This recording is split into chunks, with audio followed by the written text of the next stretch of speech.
This guy's a molester! Just played my first games of Tekken again, and I must say the game might not be as cooked as I thought.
What's up, y'all?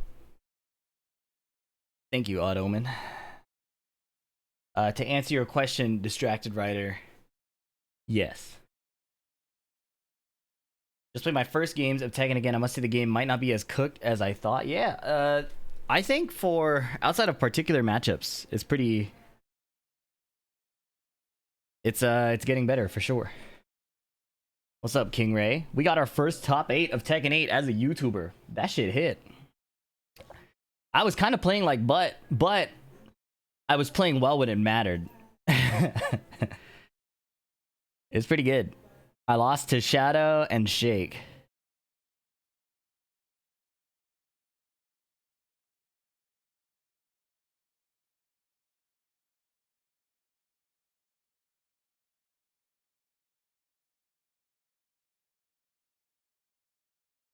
Thank you, Mad Kami.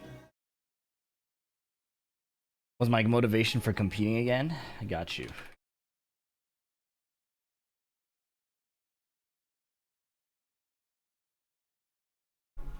Boom, boom, boom, boom. 2-2 better than 0-2? Damn right. Good shit. So yeah, I'm gonna make a YouTube video, something titled like I'm back. Did you play Steve or Lily? I played Lily every game except for one against Shadow. Game 3 against Shadow, I switched to Steve and we went to final round. But I think I should have stayed Lily because I was playing Lily really well. What's up to Sezzy?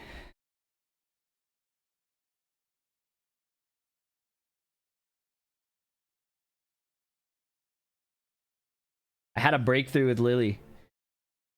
Actually, before I record the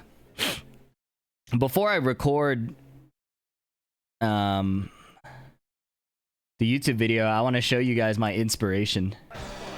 So maybe you don't know Melee. Really looking like a champ today. Maybe you don't know Melee, but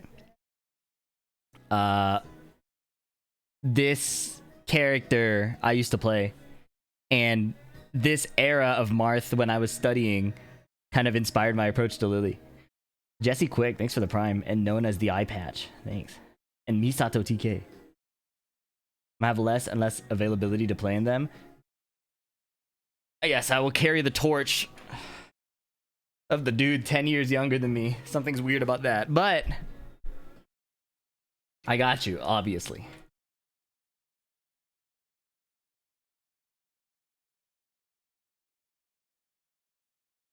I'm gonna do a PP Anna video at some point? I don't know. Kingray is a zoomer that has been around in the Tekken scene longer than I have. So chew on that one. That one's a little, a unique... It's a unique perspective.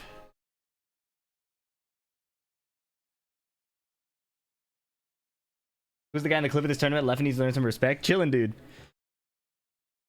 He did the rap and then got 5-0'd.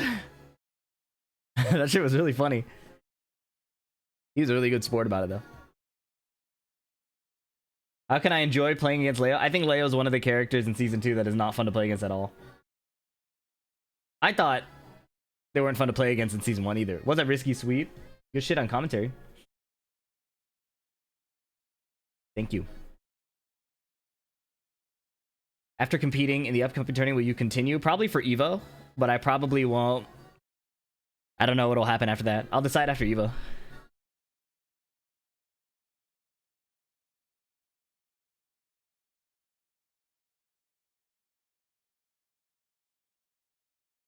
Is the speed kicks punishment drill effective in Season 2, or is there an updated one?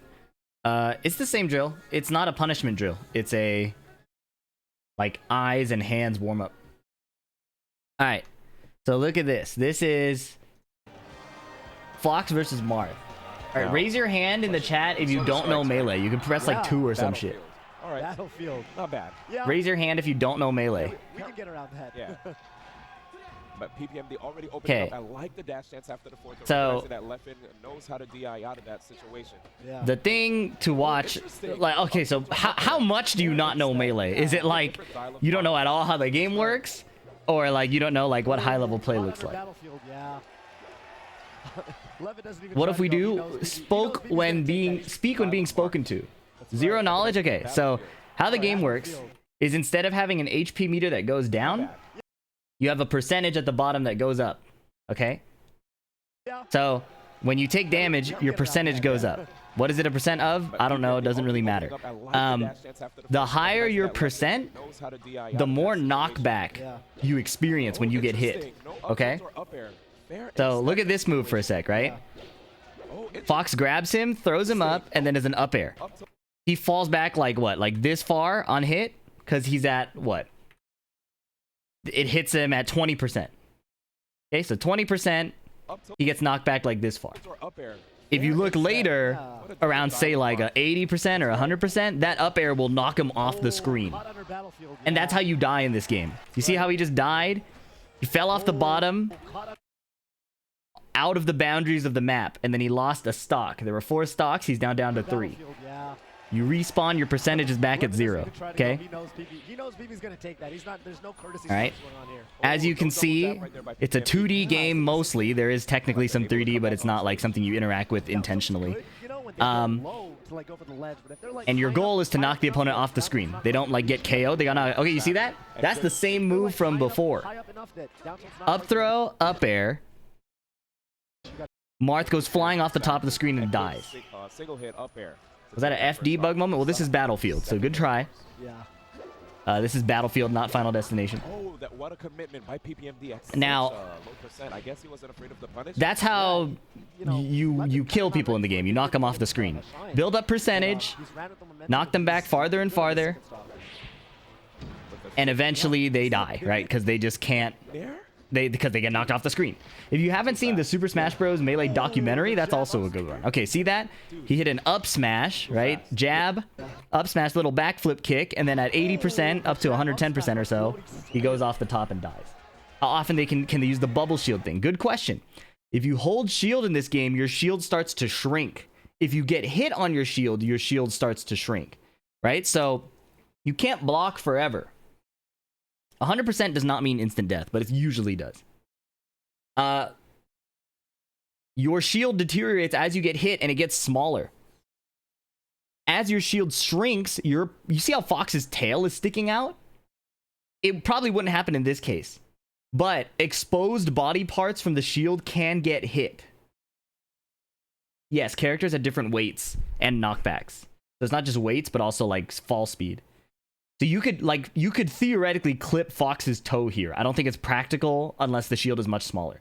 If the shield pops, you get stunned. Yeah, like a Street Fighter like burnout thing. All right. So, and then the one thing on top of that is shield isn't perfect. You can get grabbed, right? So you see here, he tried to shield stab or shield poke him. He tried to hit his feet. He just swung a bit too deep. Okay? He swung a bit too deep, so it blocked him. Anyways, that's neither here nor there. The last thing that's important is you can grab people through their shields. So this is kind of... It's really a movement game, but it's also kind of a strike throw game, right? Like you... Strike throw is a crazy way to put a platform fighter. But that's the way to think about it. You're not blocking high, mid, low usually. You are swinging at people where you think they're going to move. You're going to whiff punish them, and then you grab them if you think they're shielding, right? In the case of Marth, his grab is so broken because of the range that he's grabbing most of the time. In this case, his grab was a whiff punish. Okay? That was a guaranteed combo. One last thing you should probably know is when you get hit in this game, you can influence which direction you fly to some degree. You can't hold like inwards and just reduce the knockback, but you can like adjust by 90-degree increments. So this hits Fox this way, right? See where my mouse is going? Goes this way. Leffen holds his analog stick to the left, and so he flies straight up. So they call this DI, directional influence. If Fox DIs this inward, Marth can double jump again and hit this down air. And Fox can't recover, he dies. Right? So it's like a basic combo. Combos in this game are a two-player game. In this game, you have to not only use your control stick to try to escape combos, you as the combo attacker have to try to read their DI to continue your combo. And obviously some stuff is just like true combos regardless. Some stuff does require some reading. So all of this preface is to explain why I feel like Lily is Marth in Tekken. Or playing Lily like Marth is the way to go if you want to play her like a consistent safe style. I don't think like you have to care about like look at this sword range, bro. Marth's unique trait is this sword. He can swing from far away before you can even hit him. And if he hits the tip of his sword, it does extra knockback, right? And damage. They call it a tipper. That's why he got fucking owned. So, my inspiration for Lily is playing like Marth. One thing to point out here is look at what happens here. Fox, they're moving around, right? Fox goes for a jab, backdash, down air. He thinks Marth is going to come in or is going to poke him and be here. But Marth isn't there. He backdashes away. They call it dash back in Melee. Right? So dash back, grab, whiff punish. You see how fast that was? Look at it in full speed. Fox down airs and then gets whiff punished by a grab. Okay? And then off the grab, Marth gets like a tech chase situation. Yeah, I knew it was another weird feed comparison. Not hard to predict, amigo. The reason why I think Marth and Lily are similar is really complicated to explain, and honestly, there is probably an amount of overthinking that makes it inefficient. But the point is, if you look at how Fox is playing, he's running at you and putting out hitboxes, right? He's jabbing, he's shooting some lasers from a distance, and then he's trying to get you on the way in. Marth isn't really swinging the sword that much. He's moving around a lot. And then he's whiff punishing with the grabs. And then if you move into a bad spot, then he swings at you. Or if he's in a combo, then he swings at you. The sword is stupid. Let's not downplay Marth's sword, okay? Let's not downplay Marth's sword. In the same way, we're not going to downplay Lily's buttons. Lily has really egregious buttons. They all have insane range. They all have like insane reward. They're generally low risk. Pretty good. Aren't there other sword characters? In this game, it was just Marth, Roy, and they were like the main sword. I guess Link and Young Link, but Marth was that guy. Alright. So, when you compare the playstyles, in neutral, specifically on the ground, PPMD enjoyed playing Marth really movement heavy. This was a combo, that's why he's swinging so much. Like, Fox can't come, like, retaliate, so he's just beating him up. And I want to watch Zane to compare, like, modern Marth, because this is, you know, 10 years old, right? But PPMD believed in playing the grounded game as much as possible with Marth to avoid committing and to have his sword always be, like, on uptime. Right? The moment Marth swings his sword, it's not like Fox's kicks. So when Fox does this little back air here, look at this. Fox is going to fall through the platform, shield drop, back air. The whole time his leg is out, it's active. This entire time his leg is out, you can get hit. Marth doesn't have this. He swings his sword and then the move is gone, right? The hitbox is gone. In comparison to like Fox. So Fox, even though Marth Fox, has this ridiculous range, like look at this. He just clipped him out of his movement. Fox Falco. See, Leffen drops shield and gets hit in the head. It could have been a shield poke too. Marth has to, you know, Combo. slower, So slower movement, but because Marth's sword is not working persistent, his way towards the moment you swing it, you are super exposed to whiff punishment, Leffen trying to stay right? ahead. Yeah, and right now, PBM Also, just because he has to used swing the sword, platform, movement. it's got a That's what bit he's of gonna like a have to startup, resist. right? The moves are fast. Again, I'm not downplaying the sword, but there's a bit of a startup. Yeah, that's the beauty of this stage for Fox. In addition, it doesn't have good shield pressure. So you see here when he hits the shield, if he lands on the platform, he's going to get grabbed. Shield grab by Fox. It's like a block punish. He blocks the sword and then grabs him to punish. That's why PPMD runs away. He doesn't want to get grabbed. Okay? There's probably other reasons too, but that's a big factor. So, Marth has a really good sword with good range, but it's not as active as the kick moves of like the space animals. Too fast, dude. Okay? So what does this mean?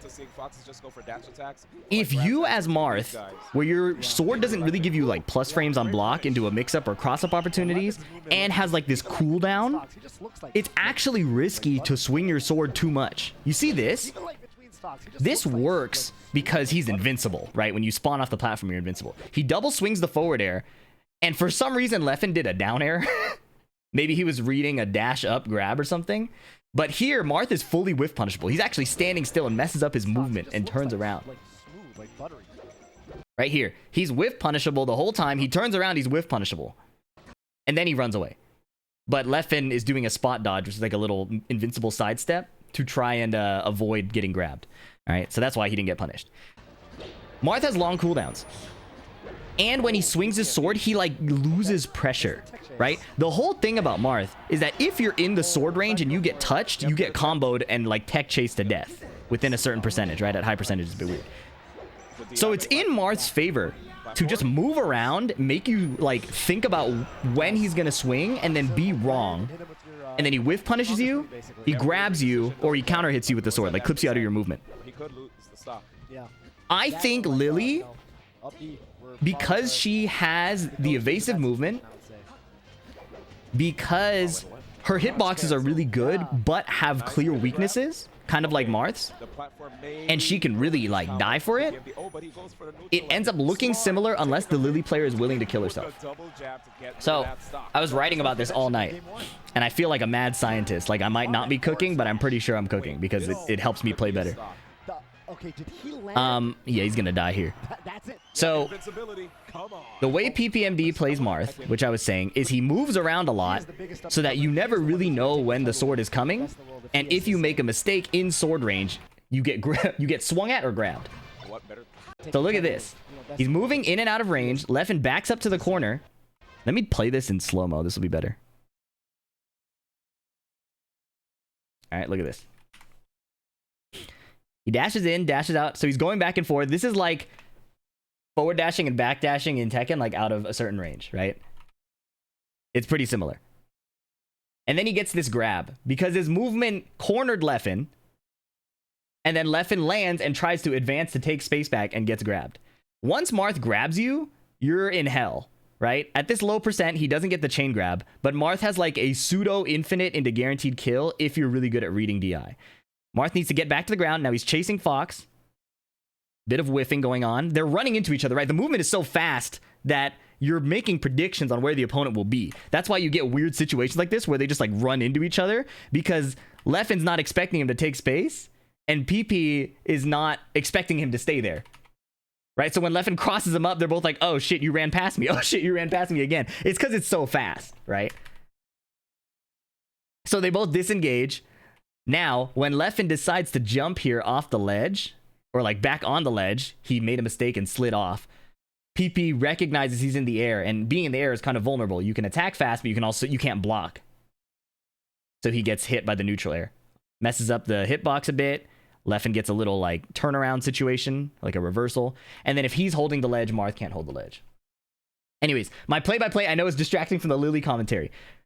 My point is, PP likes to play the ground game because he doesn't have to commit. this little sword poke is so hard to whiff punish. This move is basically free. The only way you whiff punish this is by reading what Marth does after. Does he back off, like dash back, and do you have to like chase him? Or do you swing where he is because he's going to shield? It's a really stupid move. And Lily has a lot of these stupid moves too, like her down 3 is pretty dumb, right? The main way you beat Lily's down 3 is you have to read that she's going to do it and like counter hit her. That's like the scariest thing that can happen to her. Because even a low parry or block on down 3 is kind of whatever, right? Turn on some music at least. Zoomers, man. You're right, though. All right. So. PP moves around, gets a whiff punish. Oh, he made him whiff, but he didn't whiff punish right away. So he's running in, faking him out, because Leffen thinks he's either going to down tilt, he's going to advance, or he's just going to be able to hit him. Marth doesn't play like that. He doesn't just swing where you're going to be. He doesn't attack as soon as possible to create his opportunities. It's the threat of the attack. And that's probably my key point. Lily's strength comes from not like putting you in a frame trap. She does like down forward 3. The frame trap after the +3 situation is annoying, but it's not like scary. You know what I mean? In neutral, if Lily is spamming attacks on you that are relatively safe, like her safe buttons, you can answer a lot of them with like sidestep block. And again, this isn't downplaying Lily's buttons. It's how you as a defender, if you're really solid, can play around a Lily that's trying to play safe. Okay? So the power of Lily comes from not swinging at them over and over. Just like Marth's power doesn't come from swinging over and over, it's getting your opponent to interact at the wrong time. Just Matterhorn, bro, it ain't that deep. And that's what I'm saying. None of this matters if you are the type of player to just bet it all for no reason. If you're the type of player to be like, fuck it, I just want to hit the big funny move, I just want to hit the big stupid mix-up, none of this matters. Which is most Lily players. Which is why they all switch to Anna. Because it's easier to do it on Anna. It's easier to say fuck it and hit a move on Anna than it is to do it with Lily. Fuck you, but it's true. Yeah, no, literally. That's why all the Lily players have switched to Anna. But if you look at how Chikarin plays Lily, it looks a lot like this. Not literally, right? But he just stands in your face. At any point, you can get sidestepped if you decide to swing, right? But he's not swinging so often that he tells you when you're vulnerable. Because the moment Lily... In Tekken in general, the moment you put out an attack, there's usually some vulnerability. I know Tekken 8 has made that really different. But historically in Tekken, you put out a button, you've given information on your timing. You've given information on what you're looking for. And a Lily that is trying to play safe, like a sponsored player or something, will care about that. So... Lily is stronger with a lower attack frequency because her buttons are good, but not if you know what button is coming and when, right? So if Lily's doing a safe button and you know it's coming, it's sidestep block. You either get to evade like a down forward 1 or her down forward 4 or any of her buttons, her forward 4, the counter hit button.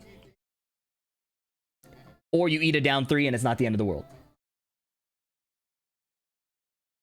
If the Lily player chooses to play like a maniac, then you're both guessing for your life. And that's why it's annoying, is because you can't stop a Lily player from making you guess. But if you go into stance predictably as Lily, you can just get counter hit outside of the stupid armor move, which is really, really stupid, right? However, this also applies to not abusing her range. So one misconception I had with Lily is playing too far away all the time. And I think it's a bait with Lily in particular because she has such stupid long-range moves, right? The long-range moves with Lily are so good. That was fire. Look at what he did here. Leffen is trying to go to the ledge, right? With this big sideways dash. PPMD wave dashes backwards and fast falls to grab the ledge before Fox can grab it. And so Fox falls to his death. That was so tight.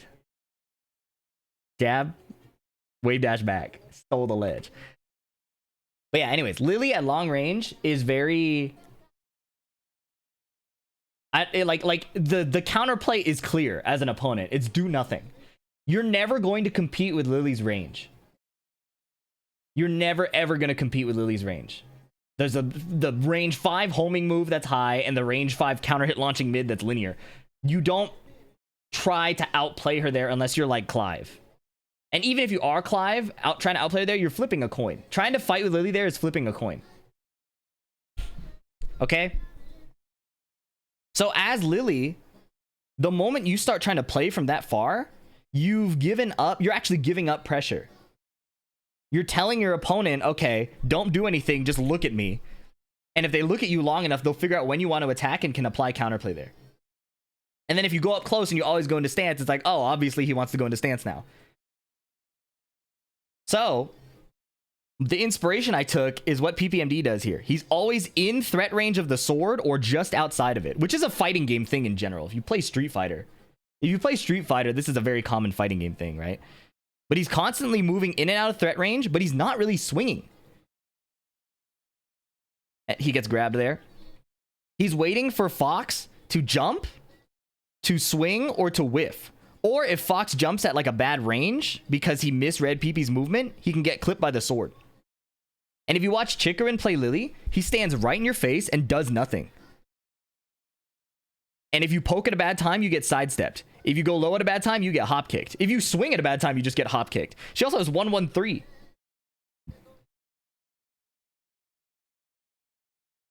Reaction to the get up. This offense is so oppressive. All right. Leffen gets out of range. PP just stays down and doesn't commit, right? Like he doesn't... Fox is on the ledge up here. He doesn't go up and attack him. He just moves around and tries to see what he's going to do. Fox drops down and shines, and he gets whiff punished with the sword. He waited for the Fox to make a mistake.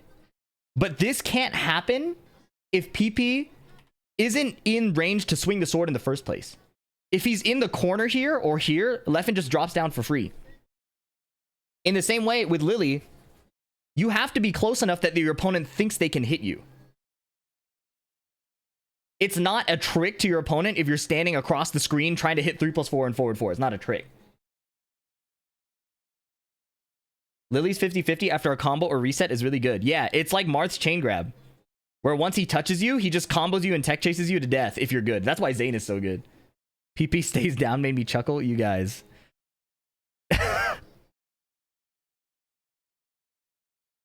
Anyways, the point is, attack less in neutral, be in their face. That's my horrible explanation of that because I don't have a complete explanation of it. Mid-lay?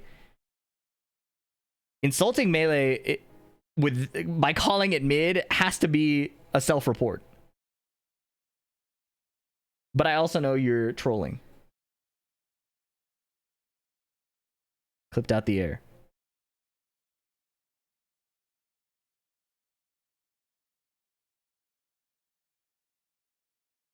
The wave dashing is so impressive. Yeah, melee's fire, man. If my hands didn't blow up every time I played this game. See the move. Melee is crazy fast. What Tekken character would you say is the most like Sheik? It deadass might be Elisa. Sheik might be Elisa. Like, you really think about that? Sheik might be Elisa. Who are you playing in melee? I played Marth. And I struggled with Marth in the same ways that I struggle with Lily. I would be dash dancing outside of range, so there was no threat. I would be swinging on really predictable timings, so good players would just watch me and then whiff punish me. Or just watch me and then counter hit me.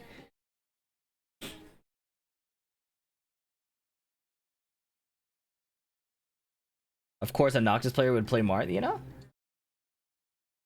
Anyways, I want to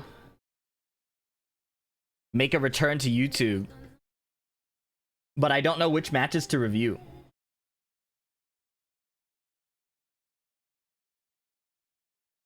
I really like how I played this tournament. But each match is like, what, 10 minutes? I could probably do 3 matches. The winning ones? Well, I lost to Shadow. Who's the Falco of Tekken? I can't tell if Dragunov is Fox or Falco.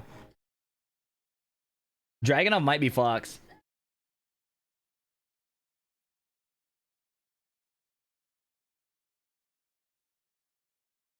Shadow won the whole tourney? He did.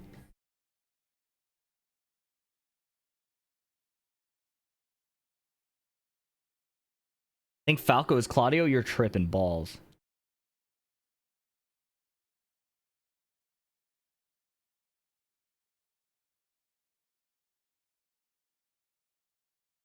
Brian Falco? Nah. That damn laser. Captain Falcon might be Brian.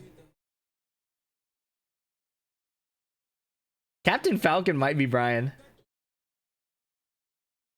But that's the thing. When I was making this, like, so I was up late last night. I was up late last night writing an essay for no reason, except my own interest. And that's my disclaimer at the top.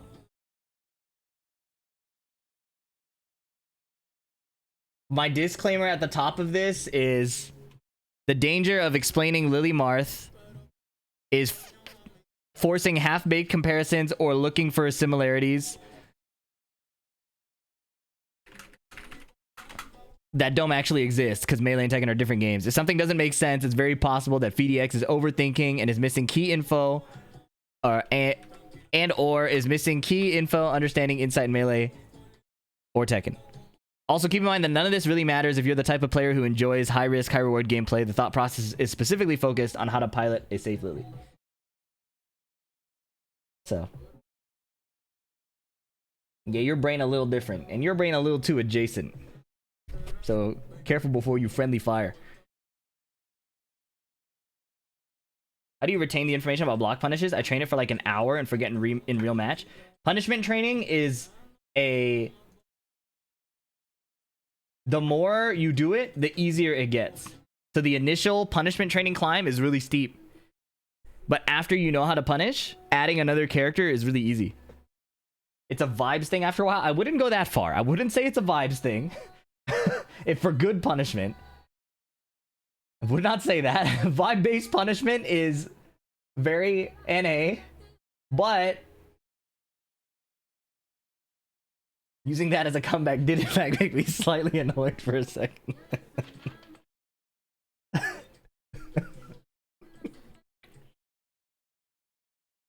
You could have lied to me and I would have believed you. You could have been unbothered. I would have believed it. That's funny.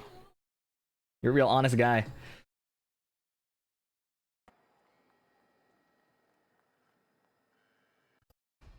All right. So, okay. RV Chris, Shadow 20Z, Divine Exorcist. Those are probably good. A win, a loss, and a win, where the wins are people I've lost to in the past. Do you standardize your punishment-based frame management positioning, or do you always invest in character string-specific punishes? Can you elaborate on what you meant by the first part of that question? Dealing with jab spam? A jab is only +1. You only need to be concerned about what they do after. Also, if someone's jabbing too much, you can sidestep or duck.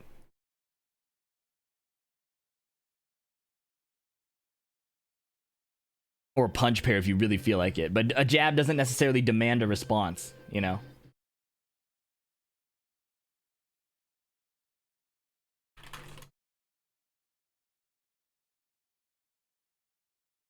Yo, thank you, Doncho Dez. Yeah. Lily versus Claudio.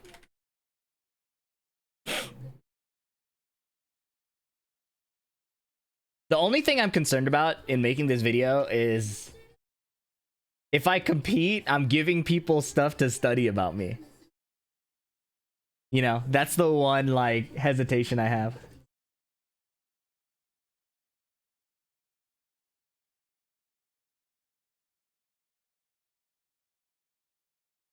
But I'm only concerned about international players studying me.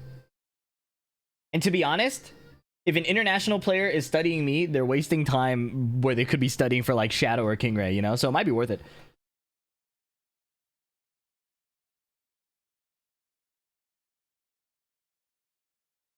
No, I'm serious.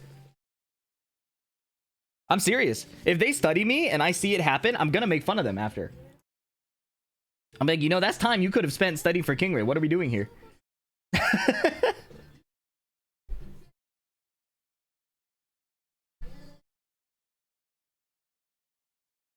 Is there any advice for panicking and panic buttons, or is it kind of learn the character, take time to get comfortable? As in dealing with an opponent's panic buttons or using your own?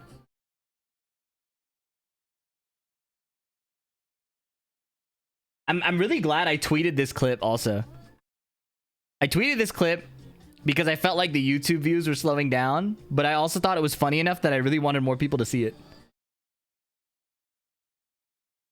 The quote retweets have been very supportive. If you stream, anyone could watch the VODs and study, yeah. But it's like, how accessible am I making it, you know?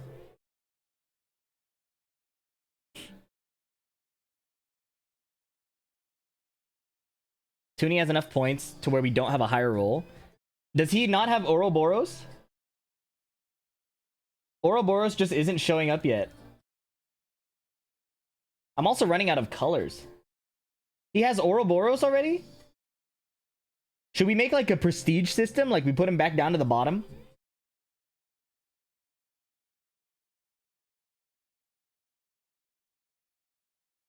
I deadass think it's what we have to do. Or raise the price. Like at this point, I don't know what to do. I think we have to raise the price. We need a seasonal reset of the name rolls.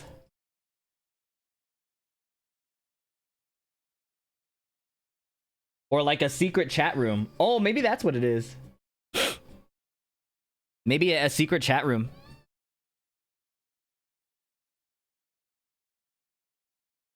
Delete me? You want the prestige? You guys are funny.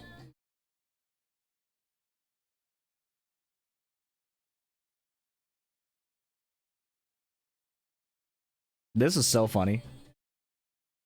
Anyways, put his name in the queue. I'll figure out a solution later. Have you played Guilty Gear Strive? No. Doesn't seem like my kind of game based on everything I've heard about it.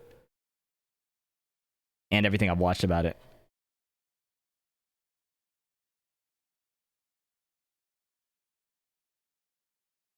Alright.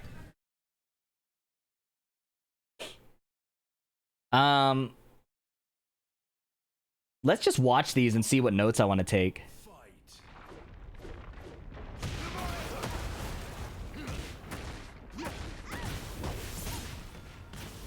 My thought process when fighting Clive is you really have to let him do a bunch of shit. 113 is broken, man.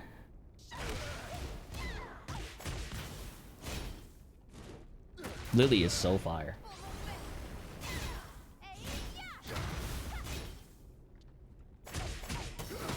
I can't believe that counter hit me, man.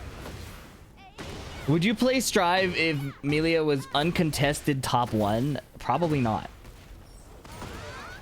I saw Happy Chaos one time and I was like, I don't want to play this game. Happy Chaos looks like fighting JP. He didn't block there. Round 2. Fight.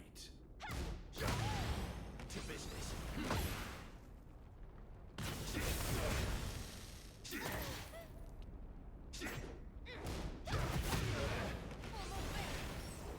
Happy Chaos was worse than JP. You see, and people are asking me to play that game, bro.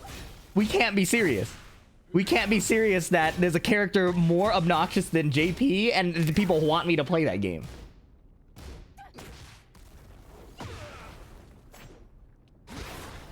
You can level up the roll promos? Yeah, there's a bunch of rolls. I tried to punish here, that didn't work.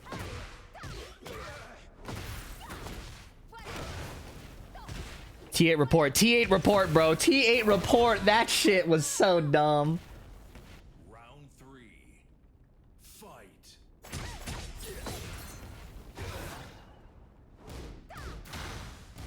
It has to be a very good Happy Chaos.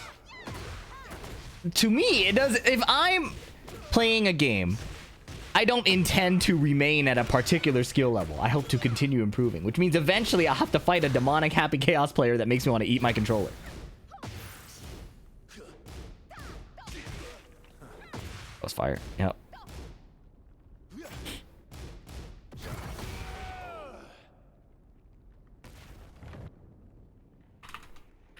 Round 4. Fight.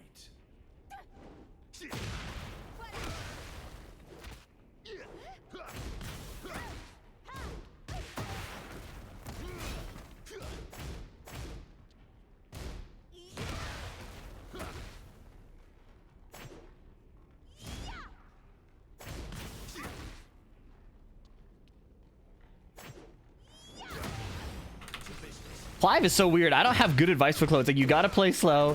You gotta go low, but not too much. You gotta frame trap, but not too much because of parry, right? It's like, I don't have good advice on how to fight Clive. You have to wait for the Clive player to show you where their weaknesses are.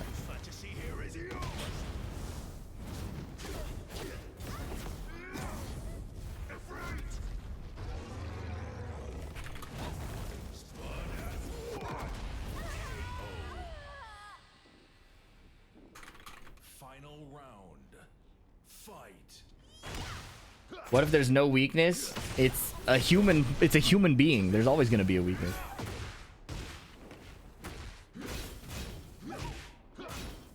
And every attack has like a counter, right? So it's a matter of knowing what your opponent prefers to do and countering those options. That was so sad.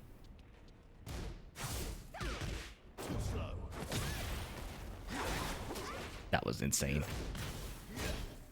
I actually think Clive versus Steve is really obnoxious for Steve.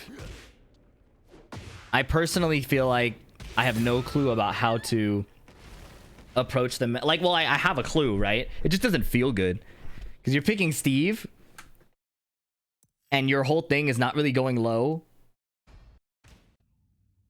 But Clive will stand still and parry and orbital.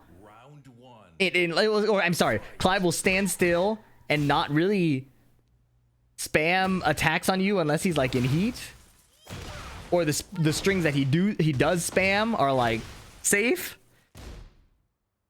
So you just have to sit there a long time. Does Steve have good conversions off low? No, Steve historically uses the lows strictly for the purpose of getting you to interact. They're not a core part of his game plan to win damage.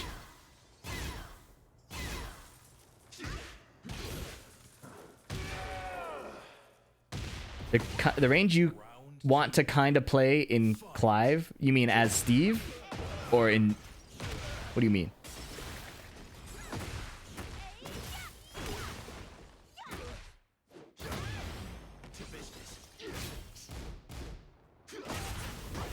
That move is crazy.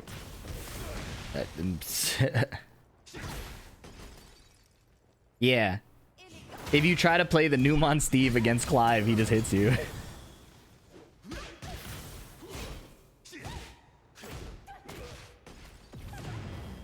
He just hits you, and Steve doesn't have the power low to like catch up in damage, is what it feels like. I'm sure there's a way to do it, but it has not felt good. Round 3.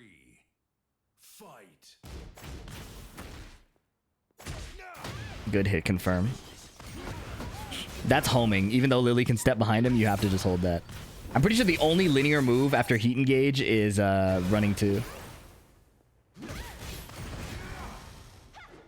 Steve's effective range is where Clive will dominate the Steve even more. Steve has this thing where he can play at like tip range to force your opponent to like dash in if they don't want to whiff, right? And from that range, he can play spin 2, he can play QCF1, he can play back 1 on their dash. But Clive doesn't have to dash, he can just swing his sword. So it's like you have to be up close. And if you go up close, then it's just the same as fighting anybody else. But Clive has like the high evading low, you know? So it just feels really weird. It high key feels like a counter hit character is essential against Clive. Clive, a keep out range character? He's a keep out range character with like alarmingly decent up close game.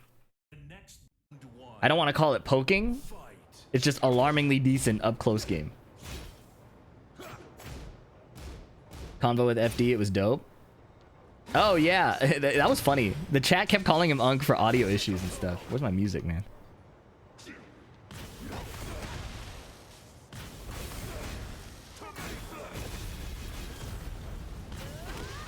That Matterhorn was fire.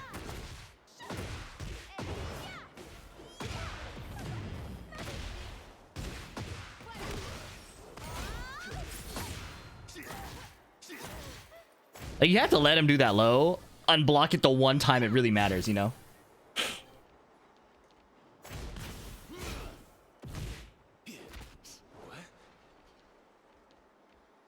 See here, like, I can't force anything. I go low, which was good. And then RV Chris is aware of the timer and aware of the HP, so he plays a backdash low parry.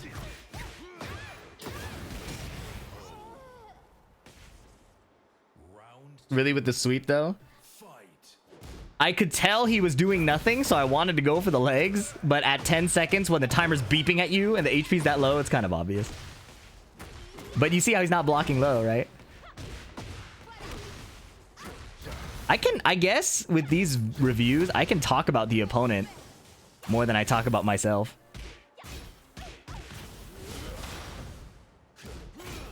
Conduct that. That was so fire.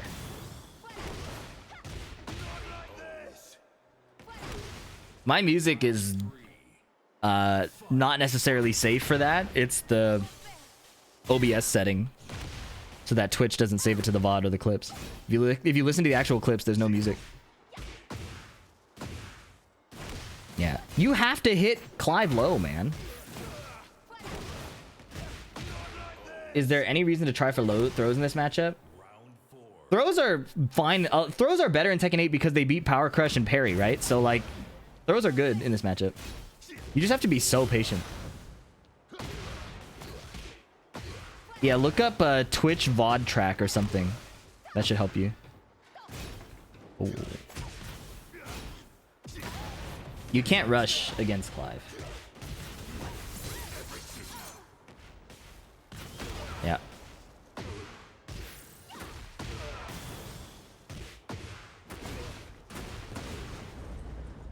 This was not a real combo, but there is a way to do that for real.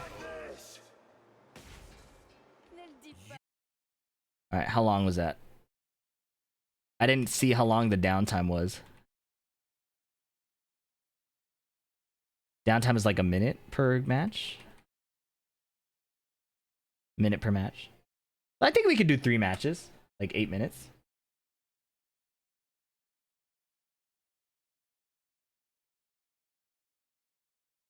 Outfit looking nice. I think the outfit actually is helping a lot. The cami outfit is helping a lot. For the next battle.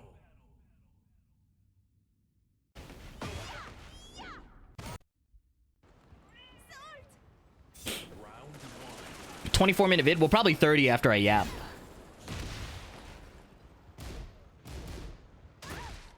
Lily controls the pace of the match really well. I half agree. An opponent who is trying to play fast into Lily is either godlike or suicidal, right? Trying to play too fast into Lily is asking to die unless you're significantly better than the other Lily player. And it goes both ways. Against a really strong defender, Lily has to get suicidal if she wants to speed up the game. Right? So, I think it goes 2 ways. Lily is so... Like, Lily doesn't have the Brian problem, where Brian is mad hittable, right? Brian is mad hittable, and he kind of wants to get hit so that you'll counter hit him, right? Lily is so unhittable that the only way to get the opponent to interact is to commit suicide in front of them, or to kind of just stand there like Chikarin does in range. Like, Lily has so much control that I think a smart player doesn't contest it. And that's what makes it weird to play her. She actually has too much power.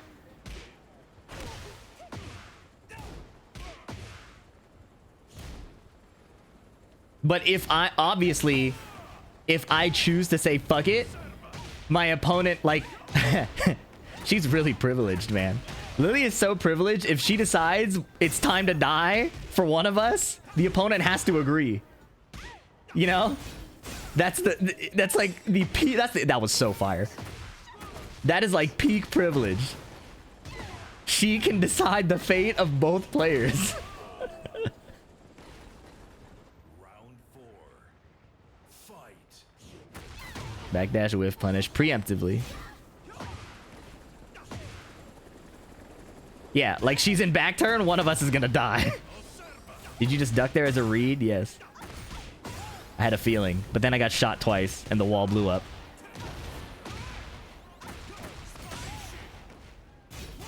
I did the wrong punish. I'm a noob. Final round. Fight.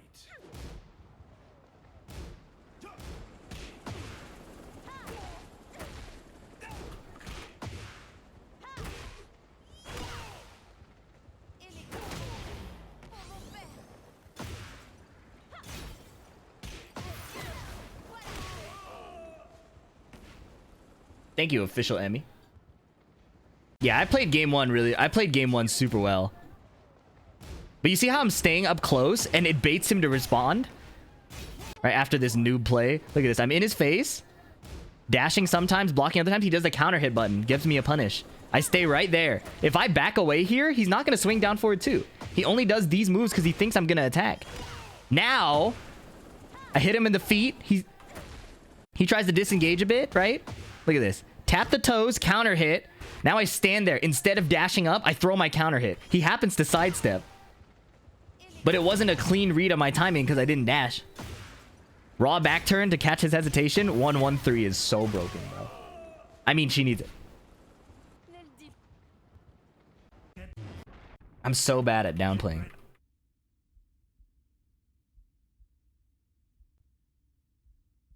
Raw back turn is suicidal. I actually disagree. I think raw back turn is less risky with information. Because if you do 1-1, you are announcing to the opponent by loudspeaker, it's time to guess. If you do sidestep 4, you're announcing to them, it's time to guess. But when you go raw back turn, it's like how most of this chat would react.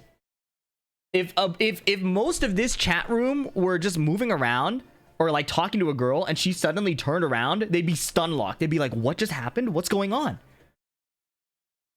What's happening here? And then you get hit, right? It's the element of surprise that's really important. Right? And that is what makes it so strong. If you read your opponent is like hard holding back, you think we talk to girls? I know you don't, which is why you'd be so confused if you were talking to a girl and she just turned around. You'd be like, huh? It's like Fang doing it into 1+2 or 2. Doing what? The full crouch. What are you talking about? Raw back turn? Oh, yeah. Yeah, raw back turn is good. I treat raw back turn on Lily like a hell sweep on Kazuya. I am making a play on you holding back. Right? If you were playing Kazuya, why would you throw an electric if you think they're going to hold back? Why would you throw a forward 3 if you think they're going to hold back? For Lily, I think you're holding back. I'm going to go into back turn. Yeah. And if they sidestep back turn 3, Chicorin likes to do single back turn 3. It also makes it so like the lows will hit later and just stop them from moving. The second hit is cheap. PDX, as a competitor outside of content creation, how do you feel about analyzing your gameplay in such a detailed way? Oh, I was just talking about that. Yeah, I'm a little concerned that people would watch it, but at the same time, if they're studying FDX and not like King Ray Shadow, Joey Fury, Joe Crush, or Anakin, or Cuddlecore, or any of the other NA like superstars, I think they're trolling. So I think it's a noble sacrifice for me to make. And I'm okay if other NA players, I think, study me and get better because that will make me better.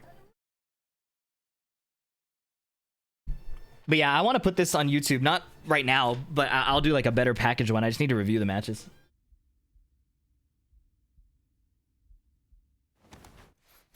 Round 1. Fight.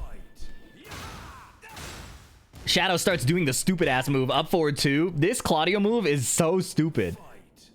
This is a demon paw that jumps and is +4. Why did they give him that? Apparently Korean players will just let you do it over and over and then save a sidestep for when they really need it. Weezy La Sombra, thank you so much for the 6 months. Wrong punish, I'm a noob. I don't know what he tried to do there. Fire hop kick. And see, remember before? Up close, I'm dash blocking, I'm doing nothing. Sometimes I'm throwing 1-2. Forward 3, sidestep hop kick because he thinks I'm just gonna stand there or I'm gonna back off. Lily is all about baiting the opponent to retaliate at the wrong time, while also being able to hit them, which is pretty stupid.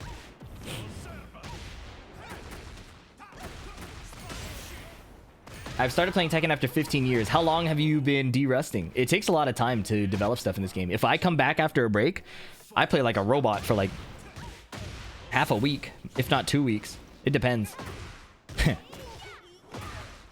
See, if I'm backdashing here, he doesn't go for the low. He'll go for something else because I'll be out of range. So the fact that I'm staying in range to make him think he can attack is really important. Yep. Yep. And then this is Marth shit, bro. You hit them once and now they have to start guessing. They just start guessing for their life and praying they survive. This is what I'm saying, bro. This is Marth shit. Power crush. Thank you, Asmodai. Round 3. Fight. Back one is so good.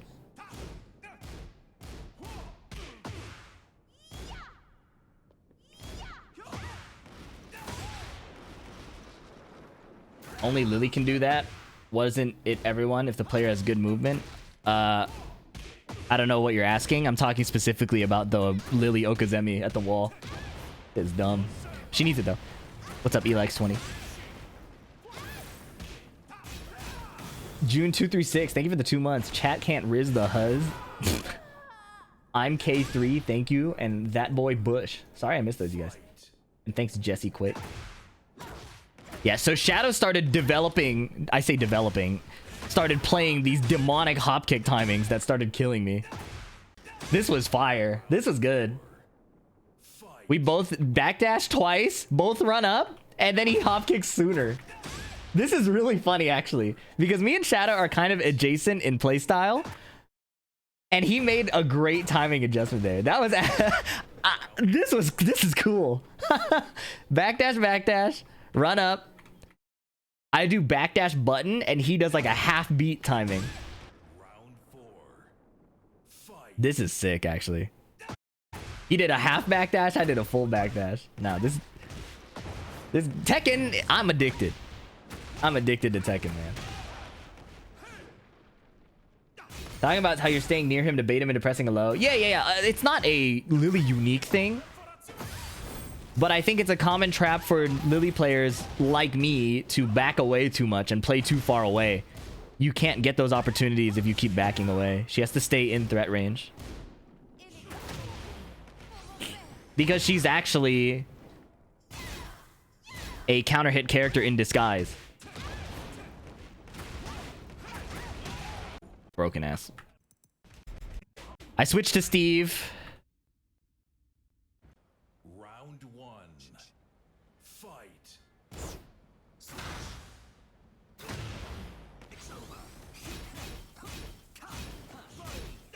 Try to play some casino. He plays down back 3, which is now a good high crush option. Now with that button existing, I don't like Steve Claudio that much anymore. She's a prettier Brian. The thing is, she's harder to hit than Brian, and that's what makes it weird. She has better pokes and is harder to hit. This matchup is hard with Steve. I don't think it had to be, but the new low makes it kind of annoying. That's so stupid. What is this, man? Look at this. He recovered in time. That was undeniable proof that we totally owned you, lamers. Power Box, thank you for the tier 3 for 2 months. I appreciate it, bro.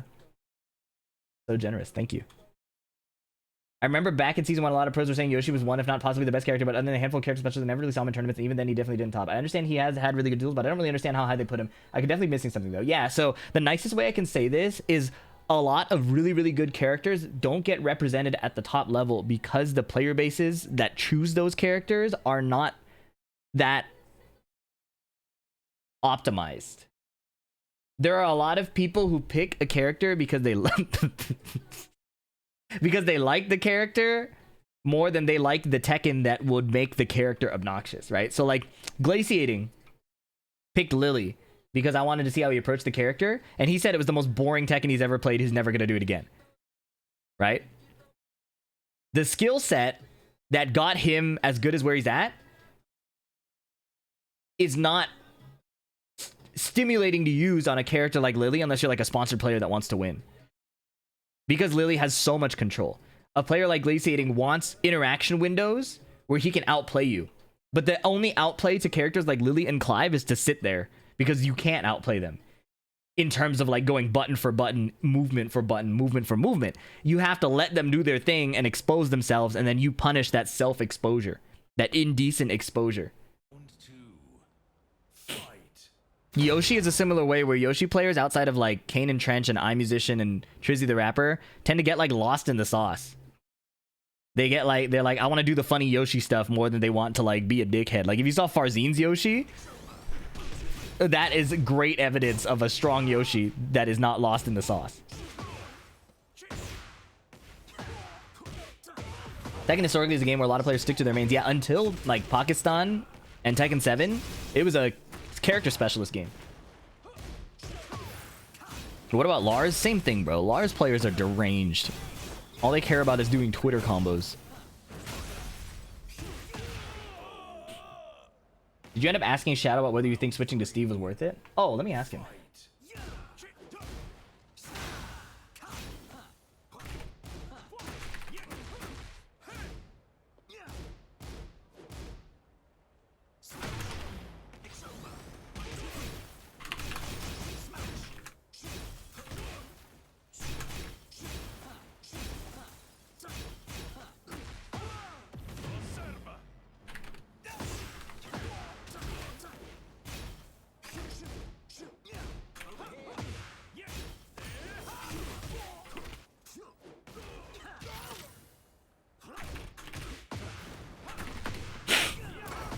I'm the Power Crush GOAT, bro. That's the Newmon. That's the Newmon Power Crush. Nice low block.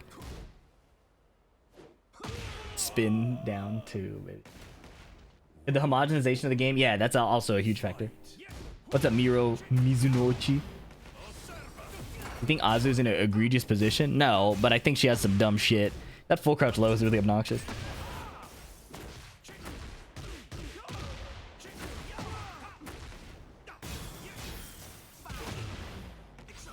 The heat engage heal feels so nice. Nice interrupt.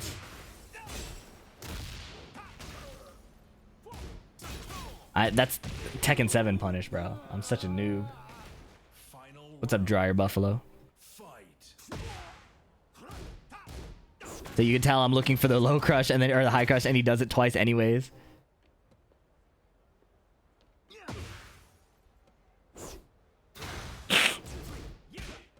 That down jab. I was letting him down jab too much too.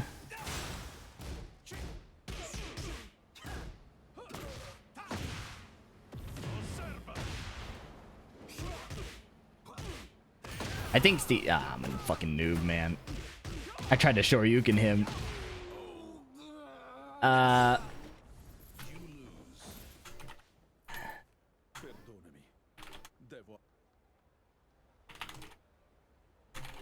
Learning to cancel stance into low parry is really important. Hi, Fee. I'm creating character changes suggestions. Most of them are massive nerfs to bring the old identities back. That's cool. I mean, I'm definitely... Without knowing the details, I'm definitely a fan of nerfs in general.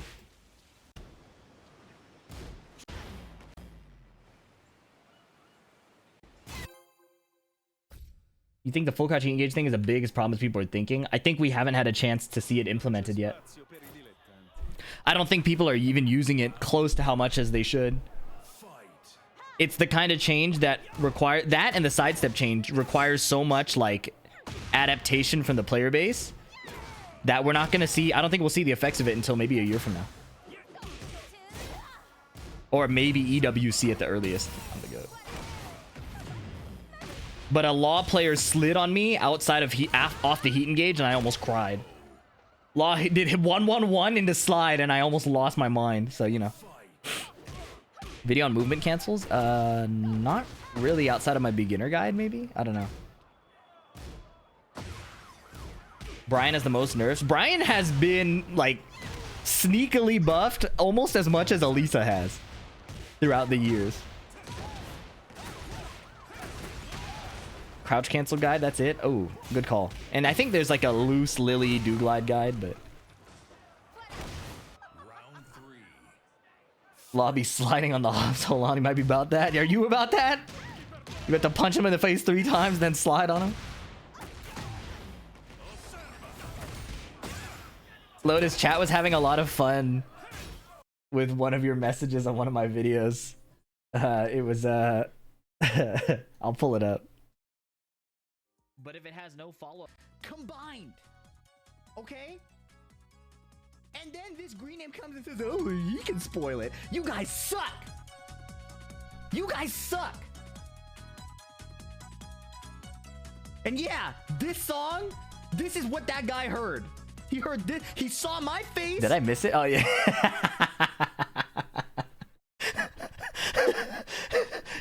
Chat was feeling that one.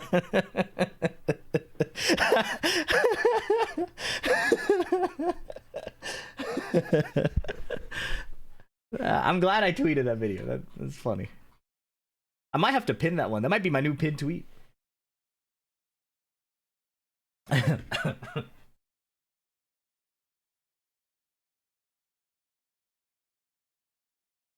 You were spitting? Yeah.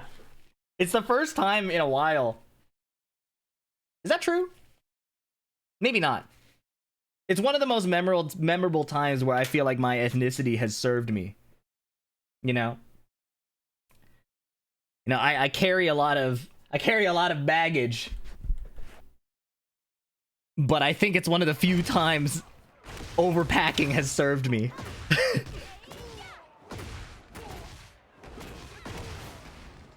Brian actually got buffed less. It's just his Tekken 7 time was zone overtuning. Elisa got buffed higher from each game. Yeah, that's fair. I suppose.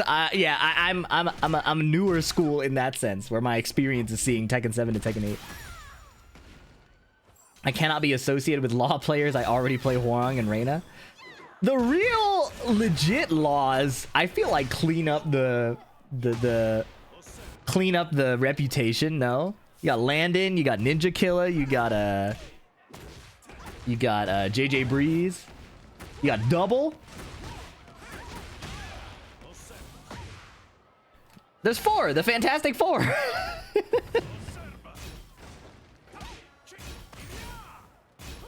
You got Bomber. Bomber is a Zoomer, I think, who started this year. Oh, Malgu. I'm fucking trolling. I didn't even say Malgu. Yeah, we got tons. There are tons of good Law players. Malgu's kind of a gooner from what I hear.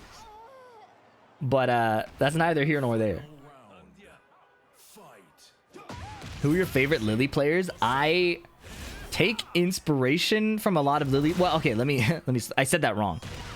I don't take a lot of inspiration from other Lily players, but I take a lot of tech from other Lily players. Does that make sense?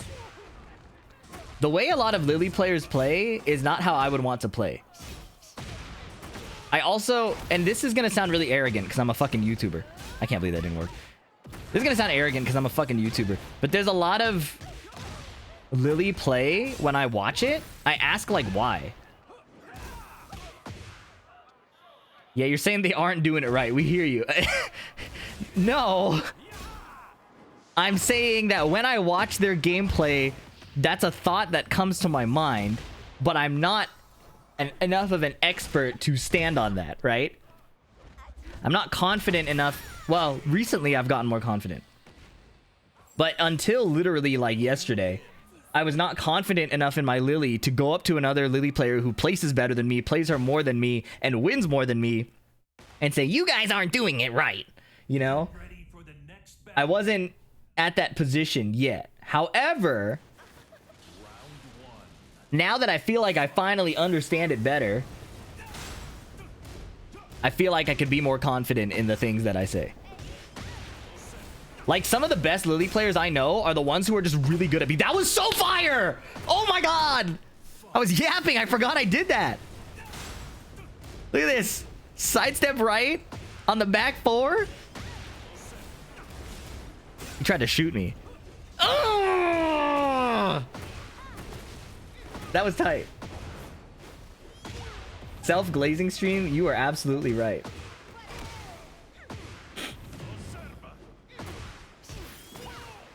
But yeah, a lot of my Lily gameplay is ass. Holy shit. A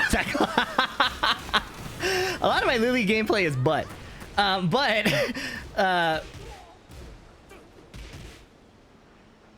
Like, this is so much better than what I used to do. He outplayed me there, but what I'm doing here is higher percentage than just running away. It's just Claudio's in Starburst, so I need to chill out a little longer. Like, I need to just let him do this, because you know he's going to do it. Right? Putting out that forward four was not the move.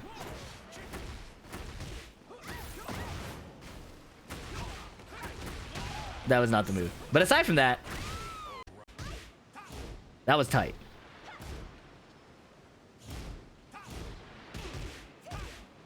See, like, my use of 1-2 and down forward 1 is my favorite. And my use of forward 3, I think, is woke. I think my forward... I watched Knee do forward 3 a bunch, and I said, hang on, what if I just do that with Lily? Like, it doesn't counter hit launch.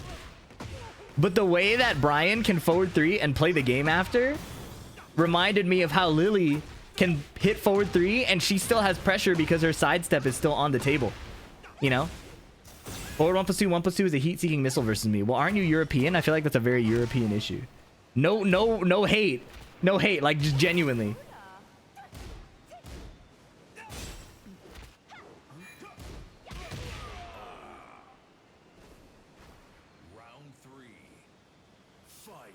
What are some of the best characters when someone is overwhelmingly in your face? Deadass Lily. Lily, Elisa, Steve. They're not used to dodging projectiles as Americans? Yeah, exactly. They also don't block. So, you know, it's a two-pronged issue. I step it and it hit behind Claudio. Okay, yeah, Claudio's gotta go. Claudio's gotta go. Oh, Asuka and June, yeah. Any waifu character is really good at dealing with people who are overwhelmingly in your face. It hit AOP roll. Okay, that's wild. My fault, man. I said no hate, but I was slightly hating. And now I feel bad. To pilot Lily, you need really strong fundamentals. I don't think that's true. I don't think that's true at all. Actually. Yeah, I don't think that's true. But I do think to pilot Lily at a high level, you need strong fundamentals. But that's true of almost any character except, like, Clive. You know?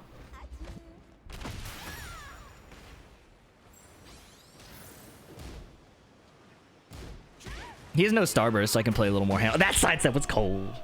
QCF down forward 4. Oh, the sidestep 4 out of QCF. I haven't used it a lot yet. I don't really see a reason to use it except outside of the sidestep for like some realignment, you know?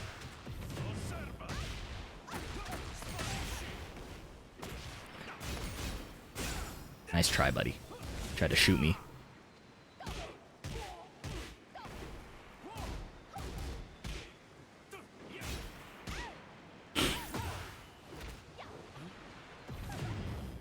Advancing counter hit tool. Advancing counter hit tool, huh? I'll try it. Forward 4 out of QCF. Lily hasn't so much BS. No, it's actually the opposite problem. Lily has so much BS that opponents will often start to sit still. Lily has some of the most BS buttons in the game. But the problem with her BS is that it's easy to get predictable as a Lily player if the opponent stops interacting with you. Lily is bullshit when you try to interact with her. If you sit still, she's kind of neutered. Kind of. A heavy emphasis on kind of, okay? Against an opponent who's sitting still, she either has to slow down or offer her life as tribute for the most deranged mix-up ever. You know? She has to either slow down and, you know, become a human for a bit, or exercise her privilege. Get shit on. Exercise her privilege, offering up her life in order to get a mix-up and force you to play. That is what Lily is about. Can she enforce plus 3 mix-ups on still sitting opponents? No, and that's what I'm saying. Lily is not the type of character who wants to, like, stack advantage and make you respond to it. Right? Like Dragunov doing QCF4 or running 2. You kind of want to stop those plus frame buttons. But a Lily player who's doing down forward 3 over and over again, you can just chill. I can't believe he shot me, bro. I can't believe he tried to shoot me with his other gun. He had 2 guns here. He tried to shoot me. He successfully shot me with his Rasengan, and then he tried to shoot me with an arrow. Lily wants to play at a range and launch while you could do nothing and laugh while you... I actually don't think Lily plays better at range, especially after watching Chikarin and watching Knee. I think Lily wants you to attack her, and she wants to flash you like Yoshimitsu flash, not like whatever you pervs are thinking about. She wants to flash you, but the flash is her sidestep. Or 1-1-3. And watching PPMD, exactly. I actually think playing Lily at range falls off against good defenders. Can you give me an idea for Steve custom as a reward for ranking up? Ken Masters from Street Fighter 6. Jesus Fee, I just choked on my food. Damn, don't die, bro. 911 on speed dial. Woo-hoo-hoo. Yeah, against Ling, I think she has to play the range game, but it's also annoying against Ling now. Playing range against Ling is annoying now. Oh my god.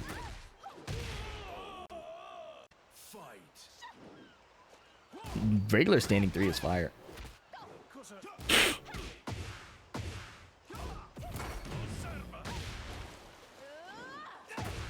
Yeah, I'm an idiot. Is back 1 pressure dead? No. She can still sidestep after -2, so it's actually kind of nice. I've had opponents press into me more. He got floated. It's not the patch. I was just fighting Ling players more recently, and I found, because I didn't fight them as much in season 1, right? Back 1 forward down up down back 3 is demonic. That's fire. I just finished the string. I wonder why Matterhorn didn't work that round. Yeah, Matterhorn, after you land 1, you have to realize, in tournaments anyways, that your opponent's probably going to be scared of it. This round was so sick. Oh! Lily has no BS. Did we see what just happened? Look at this round and tell me Lily has no BS, bro. Plus 11 back turn. Plus 11 back turn. Homing mid. Minus 11 back turn launcher. Come on, bro.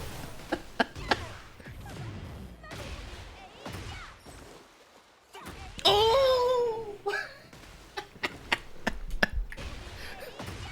See, you stand in the threat range and do nothing. Claudio has more BS? You're actually not wrong. You're actually not wrong. You win.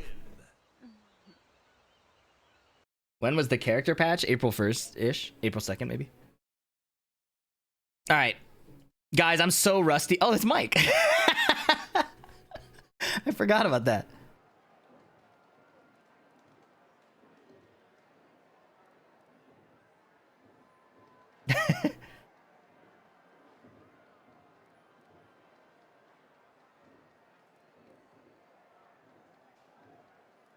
I forgot he pulled up. Somebody asked, is he he's staring at me.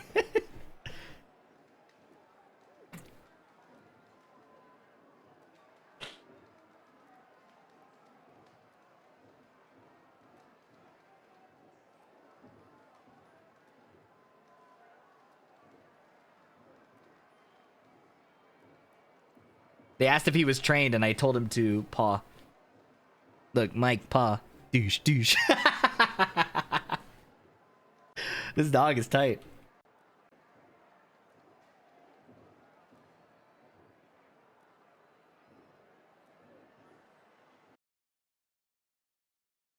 Forgot about that. That was fire. All right, what I was saying is I'm really out of practice on these YouTube videos. So this is gonna suck.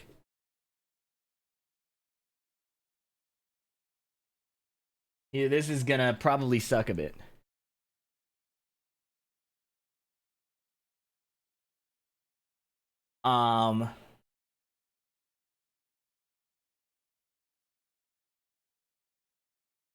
Let's see. Clive can't contest his control. Back to 4 1+2. 1+2. I feel like I need a new font. When I stack a bunch of these button names together, it feels very cluttered. You know? And the parentheses.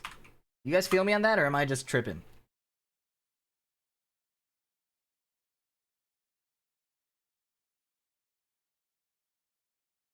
What did you just say? Shoot that guy. He's a little too distracted right now. What the hell?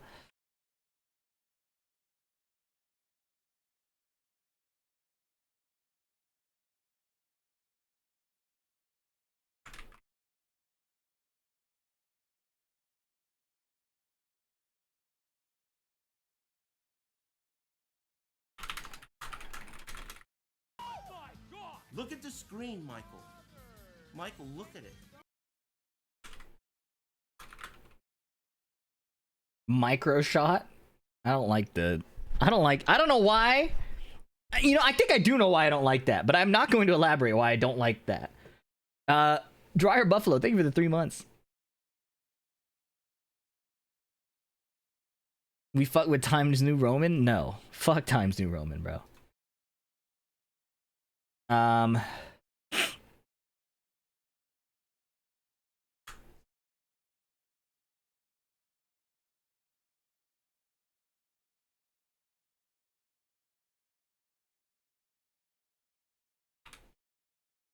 All right.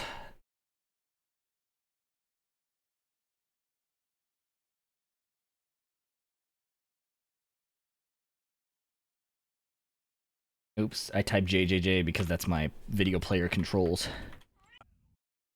Okay, shit, I think we'll just run it. We might just run it. Oh, God. Guys, I'm nervous. I haven't done a YouTube video in forever. You have any tips to pick a main coming from a 2D fighter? When it comes to picking a main in Tekken, you have to pick a character that's cool to you. There's no, like, shortcut around that.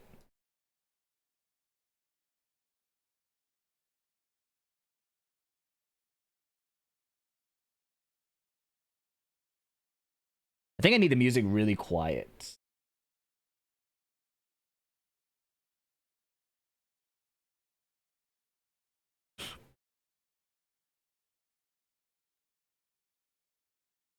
Really, really quiet music.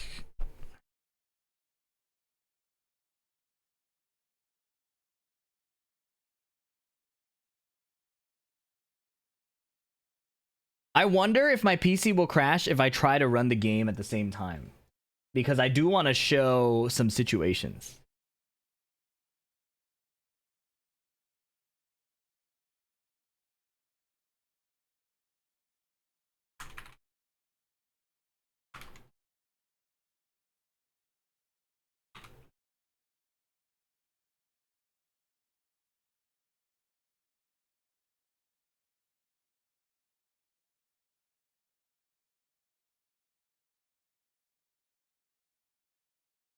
Try it? Yeah, well, if it crashes, things tend to fail catastrophically on this stream. Is the issue.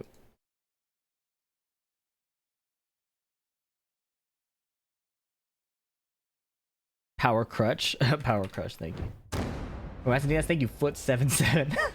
That name is funny.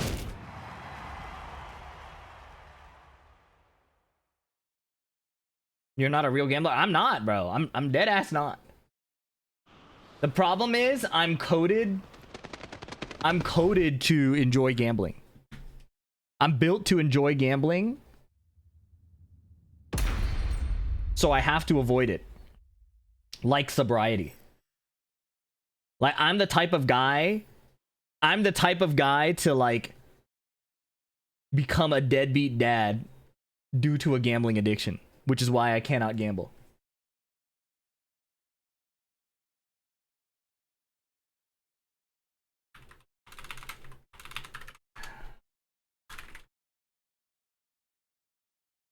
You couldn't figure out any other way to board that? No, I'm serious. Like that's how bad my potential gambling addiction would be. I would be a severely bad father.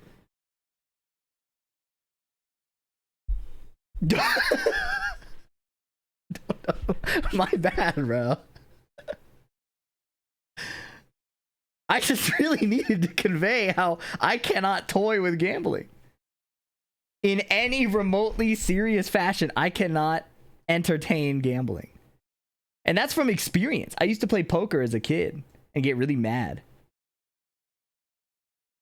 Dostoevsky had a crippling gambling addiction and he turned out fine. Okay, man. We get it. You read. Would you say you have an addicted personality? Brother, yes.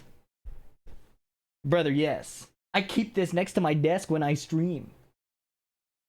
Look at how low it is. Have you seen the pretty women in Genshin Impact, though? Are you sure you don't want to do some... You are not my friend. That's crazy. After all we've been through, you said there are pretty girls in Genshin Impact. Are you sure you don't want to do some roles? That's insane. That's insane. Anyways, practice mode. Gacha games are the most ethical form of gambling since you can only lose. Huh? PAD? What's PAD? Lily.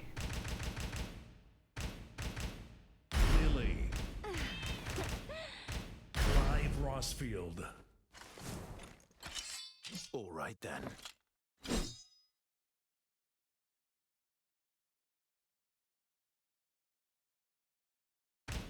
There are two vices I specifically avoid. Gacha games Ready for the next battle. and gacha games and casino games. This character select music kind of sucks. It's the Tekken 7 customization music. It's not that.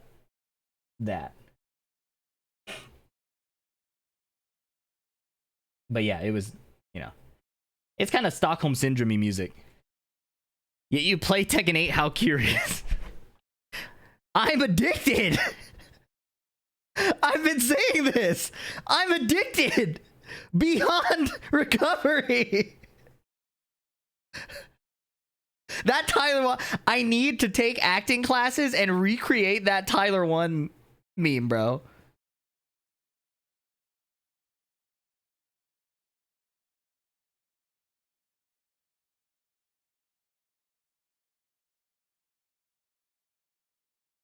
Oh, God.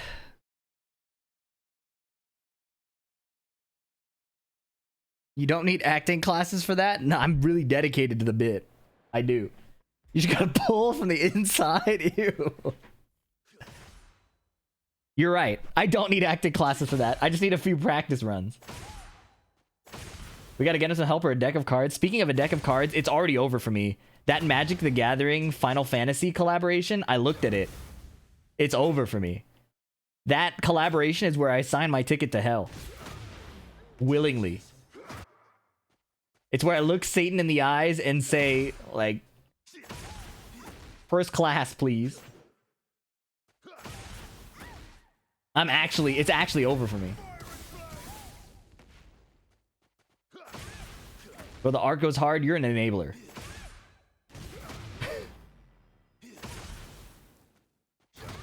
All good as long as you don't like having money, yeah.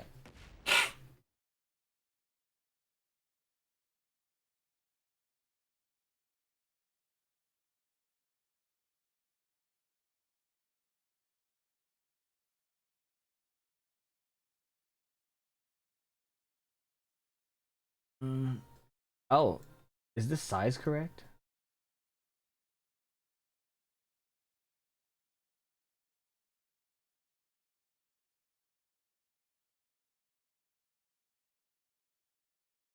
Ish. Just can't go much further down.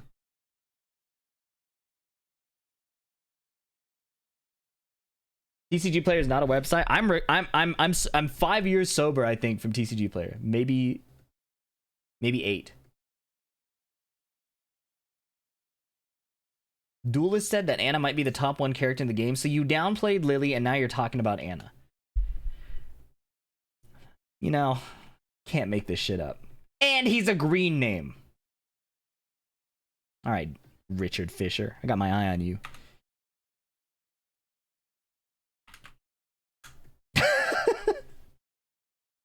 God damn it.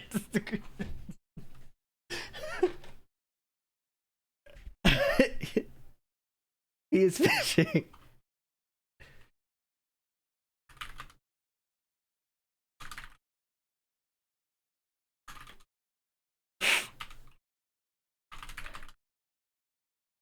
Divine Exorcist 4.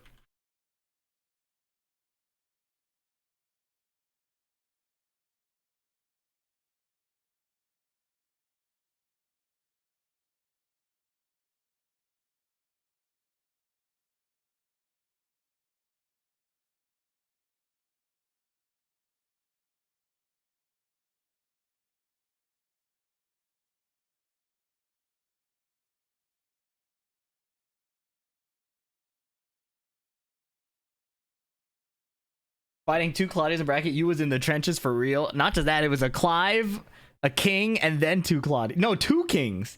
2 Kings, a Clive, 2 Claudios, Ling Xiao Yu, and Law. But it was a good day to pick Lily. Let's just put it that way. It was a great day to pick Lily.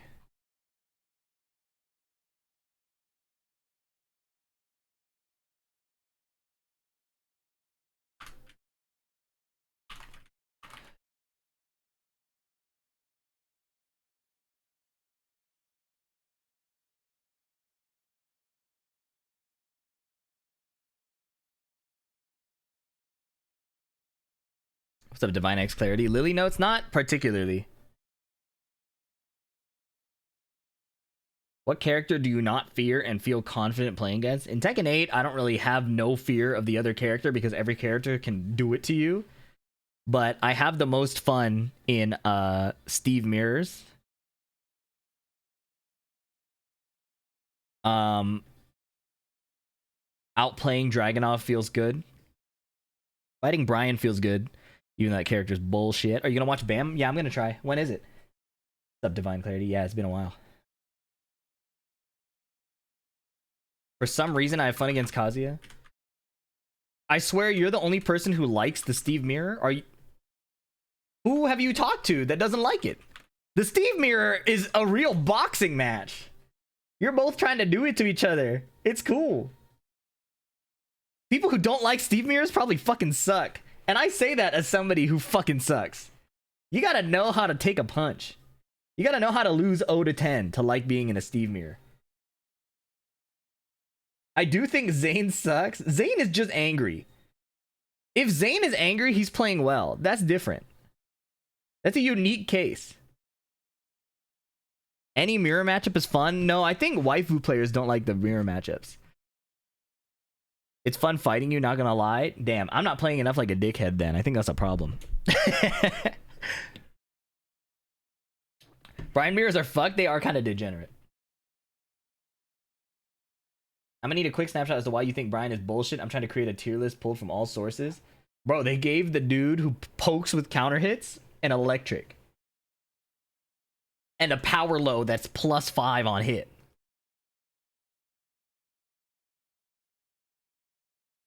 And then they gave him a full crouch mix in season 2. Like, come on. Aren't you a waifu player? I am a wandering soul. It's very hard to typecast VDX in the Tekken world. In Tag 2, I played Double Law. In Tekken 7, I played Noctis. In Tekken 8, I played Lily and Steve. I'm like a guest character.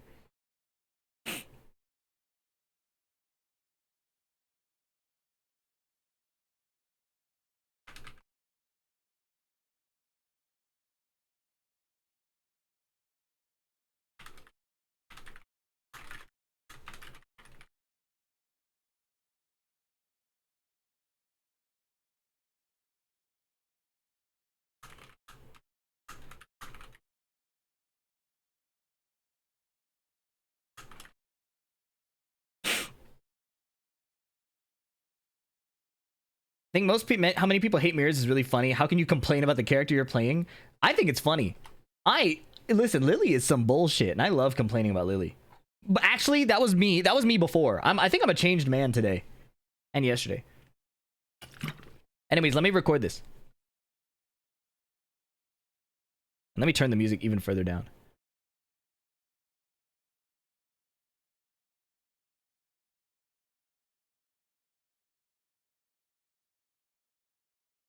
Alright. Are you and the main man arranging when one is going online and the other is not, so that the viewers are not taken away from each other? No. I live in America and he lives in Europe.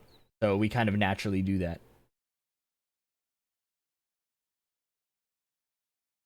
But that is definitely a thing. I don't know if it's like coordinated, but there was a time where when I was streaming, I would tactically look up people's schedules to...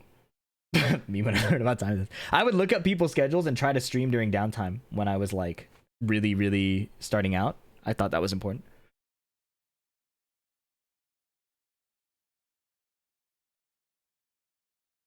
All right. Oh, geez. Okay, let's do this. Let's do this. I'm wasting time.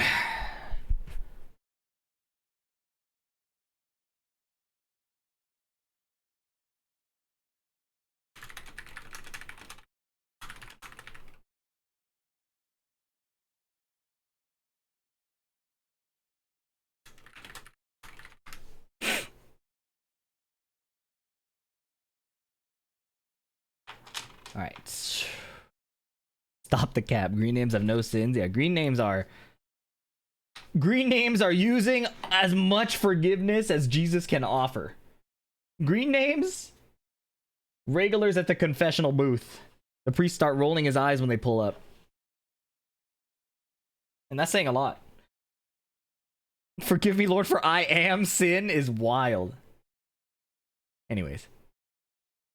We hate the green names? No, we don't. Love thy neighbor. Except you, orange name, if I really think about it. Okay.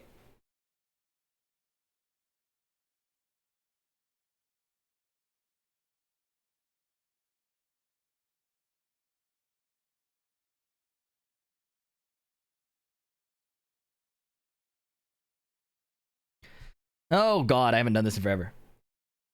Also, I'm not sure if I should do the chat up for YouTube videos. I think I should. I think it's more fun. I'm going to mute alerts. Thank you for the support, everybody. Let's do it. The date is May 21st, 2025, and I am returning to competitive Tekken 8.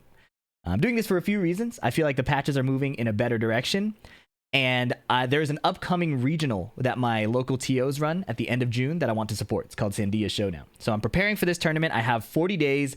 We're on day 3 of my preparation. And as part of my preparation, I entered TNS number 67. And this tournament was pretty exciting because for the first time in my Tekken 8 career, I made top 8. It's an online tournament series. It's NA only. So there's a lot of asterisks there. But it was my best competitive performance in a long time. And I felt like a lot of the ideas I'd been working on as a competitor had come together. So I want to share 3 matches I had. I fought RV Chris, Shadow 20Z, and Divine Exorcist. I fought other people too. And we'll, on the second channel, we'll have all the matches that you can watch with my live reactions during competition. But I wanted to talk about these 3 matches in particular and why I was really excited to compete in this game again. I still think the game's not perfect. There's a lot of issues, but I feel like they're more matchup specific and situational than like systemic. Okay, so these are the 3 matches we'll go through. Everything will be time stamped. First thing I want to talk about, I think in a bit of detail, is Clive. Okay, Clive is a character you might run into a lot. He's really difficult to deal with. He's a lot of overwhelming animations, and I want to give you a bit of information in advance, so when you watch me fight RV Chris, what I do kind of makes sense. If you don't care about this explanation and you just want to see the matches and the analysis, go ahead, jump to the timestamp below. The main thing about Clive is you can't really contest his control in neutral. This is a gigantic homing high. It's not technically homing, but it's effectively homing. I've never seen this get sidestepped. Forward 1+2 is nerfed, but it's a really long range mid-mid. The punish doesn't hurt too much either if you block it from Clive. And then 1+2 is a safe 13 frame mid heat engage. Once he's in heat, he gets the most egregious mix-ups ever from this guard break that launches. to the short charge version, right? Now, just for technicality's sake, if you do the charge, the guard break itself doesn't launch. He just gets a follow-up. That wall splats. He also has this gigantic power crush that hits from all the way over here, right? So against Clive, you're giving up control. You're giving up neutral most of the time. Instead, it's better to chill out, let the Clive player show you what he wants to do, be willing to take a few down ones, even down back fours and full crouch down forward twos. You'll get a chance to make your read later. But let him show you when he wants to attack. And then you have to abuse that. You go low when he's stand blocking and you frame trap, but you can't do either too much. The reason you can't do either too much is because if Clive gets a parry, it gives him momentum back, he gets a good amount of damage, he gets meter, and his orbital leads to a super high damage combo. So you have to fight him, but not too much. You have to go low, but not too much, and you have to frame trap him without getting parried too much. If you read a parry, you can hard counter with a grab, right? Grabs beat parries in this game. So that's some preliminary Clive info. Let's watch my match versus RV Chris. If you've been watching my tournament matches from before, you'll know that RV Chris has beaten me every time we've played. I think we've played 2 or 3 times now in TNS. I picked Lily because I feel like the ability to go low when my opponent is turtling and not really looking to block low is a crucial strength of the character. So, or a necessity when fighting against Clive. So I thought Lily is better because of that stomp that goes into back turn. I do an unsafe string after, only get a small punish, and then a big sidewalk on down 1. Now I'm doing the running high and a homing mid. I'm attacking a lot because I'm in heat state, but now I slow it down. Of course, the moment I decide to swing, I get counter hit, and he gets the heat engage. Here's an important situation to look at after. After this combo, I want to rewind it a bit and show you what happened after his heat engage. He does forward 2-2-2, spends his heat, I'm out of heat, and I sidewalk his running 2, and he doesn't block the last hit. Let's rewind real quick. Look at this. So I get counter hit here, he gets heat engaged. I sidewalk left, and he does up 1+2, and it clips me. Now, this looks ridiculous, and Lily actually gets fully behind Clive, but this situation, that move is homing, no matter what character you are. The only reason to sidewalk against Clive after the heat engage is to beat his running 2, the big stab that goes into stance. Otherwise, almost every option is homing, and you should just stand block. And then luckily, again, I get this wall rising 3 that counter hits, convert to a combo, go for a big feisty rabbit stance mix-up, and then again, I have to chill out, right? In this situation, I just landed a mix. It's tempting to continue my offense, but he swings his 12-frame mid counter hit launching heat dash launcher, right? There's a lot of hashtags with these moves that I have to make sure are noted. It's better in this situation, especially against Clive, just run up and don't give him anything for free, right? Yes, I want to kill him. Yes, I want to end the round, but not enough to die to this counter hit. So I run up and block. I survive. I barely take any chip. The mix-up after doesn't hurt too much, and I sidewalk the running 2. He could have blocked that last hit. He didn't. That's the first round. Let's go to round 2. Again, generally playing slower, playing a bit of momentum when I can. Here, I go back turn, and he gets a 13-frame mid on me. Now I'm just backing off. Let him use his meter. Don't force anything. The down back 4 doesn't hurt too much. Okay, I get him with a back turn, like frame trap. It's not super frame tight, but if you pick something too slow, I get this. Now, do you notice how I'm cornering him? I'm running in, but I'm not forcing offense, right? I'm not just swinging with my buttons, even though Lily has really good long-range buttons. I run in and do a lot of nothing, and now I fall behind. But it's okay. Clive doesn't force a lot of nasty situations like Dragunov does off of plus frames. He has good plus frame moves, but it's not the end of the world. All it takes is one good hop kick here to potentially turn it all around. The combo drops because of the new hitboxes and hurt boxes from Season 2. T8 report. They gotta fix this. And I unfortunately lose that round. Second hit here is supposed to hit on this wall combo. I could have picked a different wall ender, but, you know, it happens. In tournament, you have to move on, right? Obviously, it's tilting. I'm talking to chat. I'm frustrated, but it's okay. Forward 2-2-2 counter hit. And another hop kick. Again, because I play a bit slower, just using my movement and staying up close, he gets a little too comfortable attacking. It's how I find these hop kicks. The hop kick would not have hit if I kept swinging while I was in his face. Now I'm going low because I think he's going to sit still. Now I chill out. You see, it's not attack, attack, attack, attack, because Clive will blow you up if you do that. It's look for the moments where you can catch him hesitating. I keep going mid because I know RV Chris likes to go for low parries and orbitals at last pixel of HP. Look at this wall pressure I play. Stomp on the feet. Back 1. 2 jab, 1-2, and then he parries, and I wait. and I do a slower move, right? So lots of changing up what I'm going to do, not desperate to get damage, not forcing the lows or forcing like plus frames or anything like that, just making it as unpredictable as possible in terms of what move I'm going to do next. That kind of offense up close is pretty hard for Clive to deal with. And then again at range, not forcing too much. He gets a nice block punish on my hop kick. He's +2 there. I respect it. There we go. Homing mid to stop the sidestep. I'm chilling at distance. I don't want to force anything into his big swords. That stance low doesn't kill me. It's fine. Completely chilling out there. There's a big whiff. I missed the whiff punish, and now he whiff punishes me. I sidewalked a back 2. That might be some Lily privilege. Messed up the combo.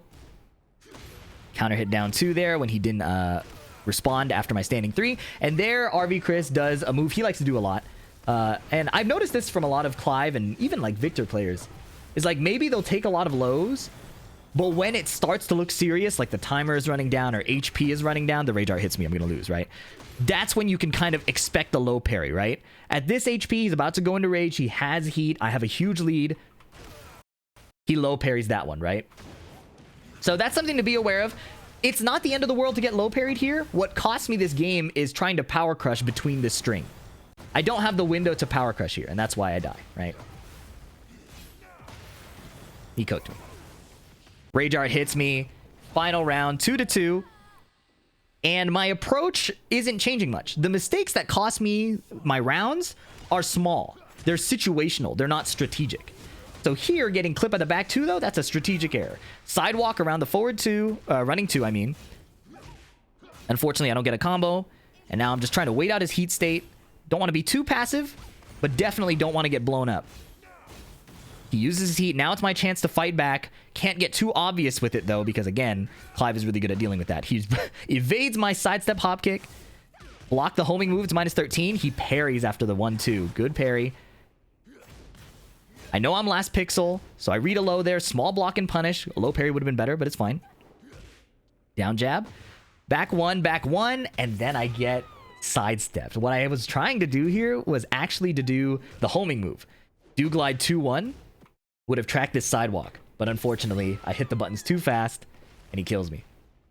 So RV Chris takes game 1, and what I was reminding myself between these games, again, is that you're playing it fine. You're just failing in small situations. So tighten up those situations. You don't really need to change the entire game plan. Nice. He whiffs a parry, but I'm too late on my whiff punish. Counter hit forward 4. Again, because I'm playing so much slower, he's more likely to start swinging more. I've lulled him into a false sense of security. I track the sidewalk with the homing move that wall splats. Okay, he starts mashing his way out of the corner. I run up and chill. Just block. Take the low. Backdash out of range and whiff punish. The inactivity forcing or giving Clive like a fake window to attack is really important. Bait the parry and go low. This was a good adjustment round. Let's see if we keep it up in the next round. Cartwheel, clips him doing a sidestep button. Again, because I've been hesitating so much, he's not sure when he can attack, and he ends up being wrong most of the time. Standing 3, down 2. He backdash whiff punishes. Good play. Full crouch low. I'm late on my punish. Back 2 tracks me. Now I try to sidewalk on wake up, and I get tracked again. You have to just sit still. You can't try to force sidestep plays or other forms of interaction against Clive, except maybe a power crush at distance. That's something I neglected to do. But it's also fine, because look, now he's out of heat. As long as I get into heat here, I get a chance to fight back. He's taken a lot of permanent health from me. Now it's my chance to attack. Back away. And then he places a nice back 1+2. So, HP management, obviously a little poor at that point. If I went into heat sooner, I would have had more gray health to work with.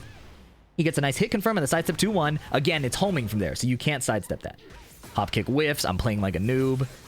I mash into the second hit. See what I mean? It's not a strategy issue. It's me mashing at the wrong times and stepping at the wrong times. I consider that like a technique issue. The execution of the strategy is poor, or I'm forgetting to stick to the plan. Nice. Sidestep into the 3+4. Big heal for the heat engage. Now I want to run my offense. I know he likes to take the low. Slow down a little bit and then shimmy into throw. Again, at this point, I know he's looking for like a low to parry. He's looking for a low to low parry, a mid to regular parry, or he wants to hit like a big 1+2 or a Rage Art. So the best thing here is hesitation, and then I throw a grab. Is he paying attention to that? I mean, this happens even for RV Chris at Tekken God Supreme. Throws are really useful. I throw out a 3-1 because it can catch sidesteps. Run up and block because, again, don't want to contest Clive's buttons too much. Fake stance once into the low. Fake stance again. He does the kip up. That's a good wake up option. And then the 1-1-3 secures me the round, right? As I start building this pressure, as I see that he's kind of a bit more antsy, he counter hits me here, but I know he wants to fight back. The 1-1-3 ends up being a perfect counter hit option there. 1-1. So final game. I'm aware that he's looking for robbery opportunities. I'm aware that he's able to run his pressure. I just have to make sure I keep my HP high and play my situations more patiently. It really is. I wish there was a more complex or detailed way to talk about it. But against Clive, it really is as simple as blocking more. Don't sidestep too much. Don't sidewalk too much. Use your armor moves. Grab him. See, I get hit by the stance and distance. I should just be stand blocking. The chip damage is a lot lower than it used to be. So you can afford to block a lot. Matterhorn again as he overextends. My thought process is the odds of me getting murdered off of the wall splat, I'll survive, right? I have enough HP. The scaling would help me. So it's okay to go for that Matterhorn. A good read. Equalize the HP. Now I'm slowing down again. Taking the lows. Not forcing anything. He gets a nice sidestep there, but he's too slow. You see how much the gameplay's slowed down here? Down one. Break the throw. So slow. I'm not forcing anything. I want him to give me an opportunity. And once, so here I make a mistake and go low twice. But this is, I was happy with this strategy. I really did nothing for like 10 seconds. And I realized he's just gonna chill out. So I play the low one time, right? And I get it. This is good. The second low is a bit greedy. But now I have information that he's still doing the same thing he was doing in game one. Where as the timer ticks down, as the health bars are ticking down, he's going to look for that low parry to turn it all around, right? Sidestep, hop kick. Lily gets a nice conversion here. Guaranteed back turn follow-up on the ground. The sweep is not guaranteed. The down two is. But again, I saw he preferred to low parry, right? So I felt comfortable doing the sweep. Also, the timer and HPs are high, so I didn't think he'd block it. Sometimes your low gets blocked and you have to insist. Run up sidestep. And here I'm just chilling out. He's swinging for the fences and I find my one big sidestep. Right? Can't force a kill. Yes, I was in heat state. Yes, my meter ran out. Yes, he's still at heat. But I cannot get so desperate that it becomes easy for him to counter hit me. Or evade me. Down three. Trying to keep my moves unpredictable. Doing different things. Insisting on the lows. Do you see how many lows are hitting? You just have to keep going. And I go for the perfect wall splat punish there. That's actually a launch punish you can get on the sidestep 2-1. But because of the context of the wall being here, I felt I would get a guaranteed kill if I got a clean wall splat. So I was really happy with that punish. My punishment practice has been something I've been doing even though I haven't been competing. And it paid off there. And I was really happy with that. Back turn 1-4. Again, going low. He finally blocks one, but he punishes it wrong. Now I go for the counter hit mid on a delay. I ran the lows until he showed me he was really going to block it. And even there, he's still not blocking some of the lows, right? He cares more about the mids unless it's like a comeback low parry. All right. And then I mash one clutch while standing 3. This is a really good combo. Heat dash. Side wall. Break the wall. I go for cartwheel. It's actually a reset. But he doesn't tech roll and dies anyways. Now, I labbed this situation. What you want to do as Lily here is you actually want to do stomp, forward, forward, 4. And then you get this same situation with less damage, of course. But now it's a last guess situation, and I know he's not really blocking low. And even if he did block this low, I have so much HP to survive. You see that HP? Not just the HP buff, but the reduction in combo damage and the addition of... or the reduction of chip damage and combo damage, and the addition of more gray health makes it way easier to go for those kinds of risks and deal with the consequences after the fact. He has no heat, right? He has no HP. This is a totally... well, he does have heat, actually. He has half a bar. So it would have been a little ugly, but it was the kind of gamble I was down to take, especially with all the data from before. So that was a big win, because RV Chris has been cooking me in tournament, and it was great to make that adjustment. With that win, I advanced to my top 48 qualification match, Shadow 20Z. Debatably, the best player in North America right now, next to King Ray Jr. We'll be doing a video on King Ray Jr. as well, by the way, soon, coming up. But here, my strategy against Claudio is nothing crazy. And my strategy against Shadow is built on histories of just the history we have playing in Tekken 7, right? And honestly, we're pretty similar players. Generally passive, looking for good counter hit opportunities and being willing to poke. Not high risk takers, but not afraid to make a big gamble with a high confident read, right? So against this matchup, I'm just playing my game. I'm playing Lily as I think I should. Staying up close, moving around a bit, swinging a bit. I wish I could give more detail. But in situations like these and against high-level players, it's often less thought and more instinct, built on a lot of practice and experience. Sidestep 4. Not forcing anything. He gets a nice down forward 3-1. He gets a sidestep 4 on my sidewalk. And I'm losing this round by a significant margin. I find a forward 4, and then sidewalk hop kick. The advantage of playing Lily up close is that the hop kicks are more likely to hit. The sidestep ones and the regular ones. Because your opponent is more likely to play the game with you if you're up close. When Lily is super far away and her legs are controlling the screen, most opponents will just give up. Give up in the sense of, why would I even bother to fight back? Robbery while standing 3. This is such a like Brian Lily main type thing. If you put me in crouch, I'm just gonna mash 3 and go under whatever you do or counter hit what you do. So, bit of a robbery there, but that's why we pick Lily. The explosive wall is a concern I have here because of Claudio's forward 3-2, the mid charge guard break string. So it's something in the back of my mind. It's something you don't want to overthink because you can get really obvious about your gameplay if you tunnel vision on a particular threat or option. But it's something to definitely keep in mind, like positioning wise. So here my back is to the wall, but it's not going to lead to a gigantic combo. So it's more or less okay. He does the charge. I just stay down, don't interact. It doesn't matter that I don't get a big whiff punish. Just let him burn the meter and the starburst. Partial charge. He's out of meter. He only gets one more and duck the running 2. I could not tell you why I ducked that. I think it's just fighting Claudio for the past like 5 years or something like that. You feel when they want to pressure you. It could have been bad. It could have been a back 1. It could have been a forward 4. But I get a backdash 3-1 whiff punish. He goes homing for homing. Hits me on the ground. I make a big whiff, and he gets a nice punish. Now, we're both in heat. He's got the wall, the exploding one, and he just rips it. It's my fault. I disrespected the new move from Season 2. Huge damage, but the HP buff saves me, and I do the wrong block punish. Listen, I'm playing better. I'm back to competing, but I can't lie. I'm a bit of a noob, okay? These are YouTuber punishes. I got to keep practicing. Down forward 2. He's trying to counter hit me on my timing. And the fact that he's failing to find these counter hits means that I think he's going to hesitate, right?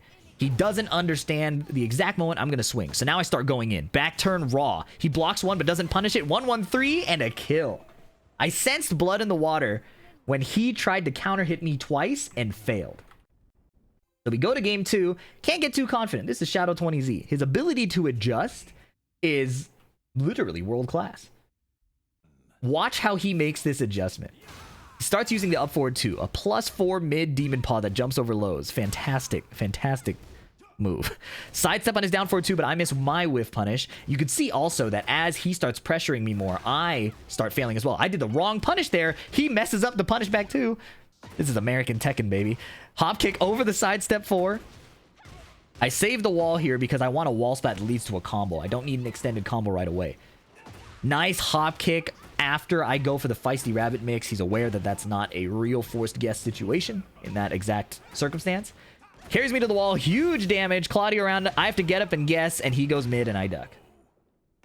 Not a lot you can do. The failure in that situation was going for that feisty rabbit mix, right? And then getting hit again after the wall. He has starburst now. I need to chill. And I hop kick over his low. Again, playing in close ranges as Lily enables this. If I started backdashing away, he would not have gone for that sidestep forward. He would have just chased me down. Double voila, and then this is the Lily guessing game, right?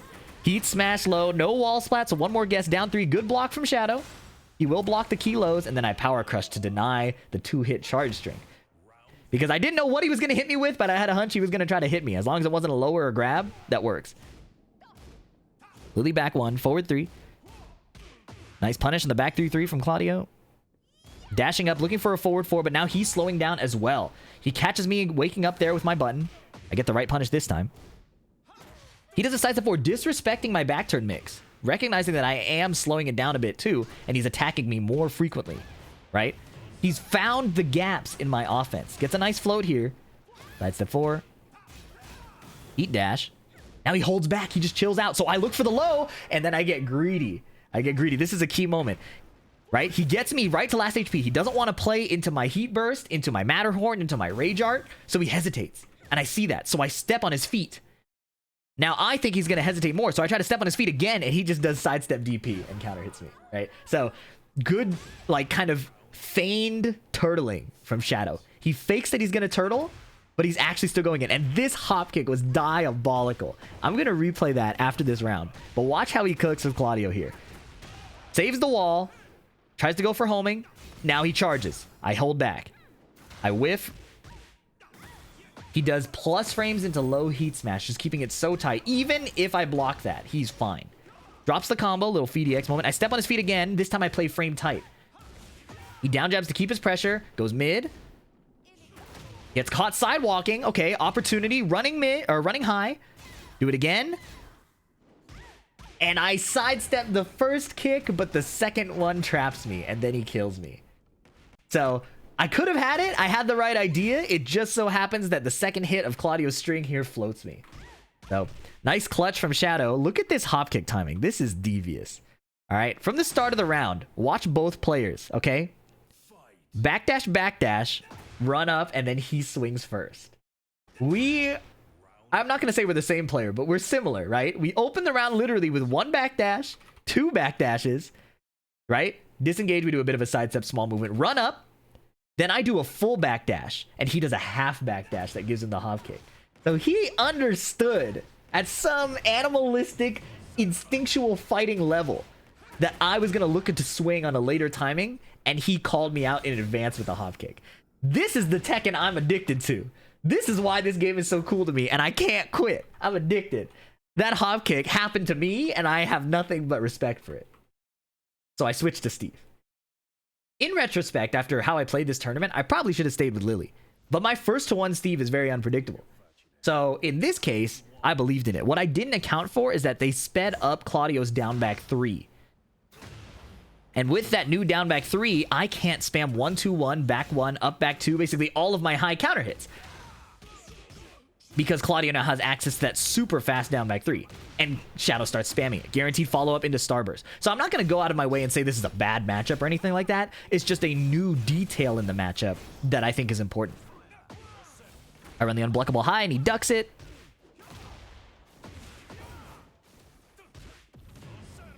Carry super far, but doesn't get the wall. He runs the big charge. My whiff punish is too slow. That blew my mind. And I was a bit stun locked here. But I run a few lows. I go for the Peekaboo 2 and the DP evades it. So I got Claudio to bid that round. Not much to be done about that. 1-2-1. Okay, nice little DP. Block the low. This time I get the right punish. I dash, wait, and then I trade with a back 1. Not the cleanest because we traded, but still a good counter hit timing.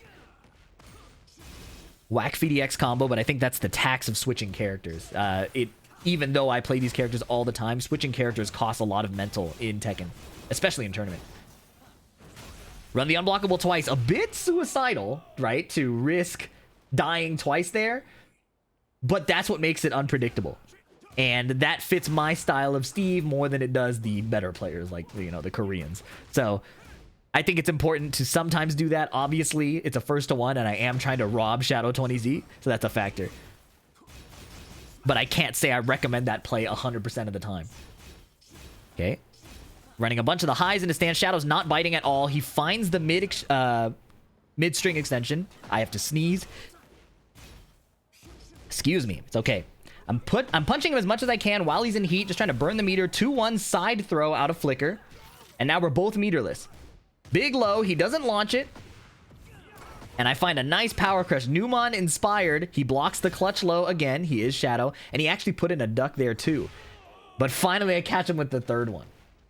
So game point to eliminate, or not eliminate Shadow, to put Shadow in losers. But I mash into back 3-3. Power crush again. He recovers too quickly. Down forward 2. I stopped doing the double while standing 2, but I eat a DP out of frame. I overextended on my 1-2-1 on block. He took advantage. Block the heat smash. Okay, healing. How can I make the most of this heat state, right? We know that he's just chilling out. He found a down jab to break my pressure. That's not good. Gets a throw. I don't break it. I'm a bit of a noob, and that get-up kick is not punishable anymore. That's a Tekken 7 thing. Final round. Down forward 2. I'm looking out for that down back 3, right? And he does it again anyways. I should have insisted a little more. Now he's getting around my moves. I'm slowing down a bit. I can't find a way to approach. And Shadow chills out in response. He doesn't need to force anything into Steve either. He wants to see how am I going to attack him so he can abuse it. Running 2, running 2. He knows I'm frozen. He finishes the string. I'm chilling. No block. Sidestep heat burst, even though I had a good timing. And I overextend again off the peekaboo into his DP. Easy cleanup for Shadow. He wins 2-1. It was close, but he stayed tight. One thing I would have adjusted, and I think I recommend to Steve players against Claudio, is run the down forward 2, right? If Claudio's going to attack you after down forward 2, because you technically give up your turn, he has to do a sidestep to get a good mix-up, which risks getting counter hit. Or he does down back 4-3, which doesn't do a lot of damage and is launch punishable. So you can afford to give up your turn a few times against Claudio, right? It's not the end of the world. The other thing is get good at low parrying out of your stances. So if you see here, I do back 1 or 1-2-1 into stance here and I get counter hit. You see that? I do 1-2-1 into flicker and I try to attack and he just down jabs. If you go down back and then down forward, you can low parry this. And if you turn off their down jab, you gain access to so many more of your stance moves. But down jab is a good layer 1 against a Steve player who isn't doing that. So it's an important thing to learn as a Steve player. A little nugget of Steve advice here. But Shadow demonstrates his competitive fortitude when I overextend on this. I actually went for a Shoryuken as well. His was just coming from a better frame position. So, that's game 2. Real quick, I have to cut to a little announcement about the chance to win a trip to EVO. If you're watching this live on stream, that's where I'm going to have my editor cut to that. So, anyways, let's go look at the third match.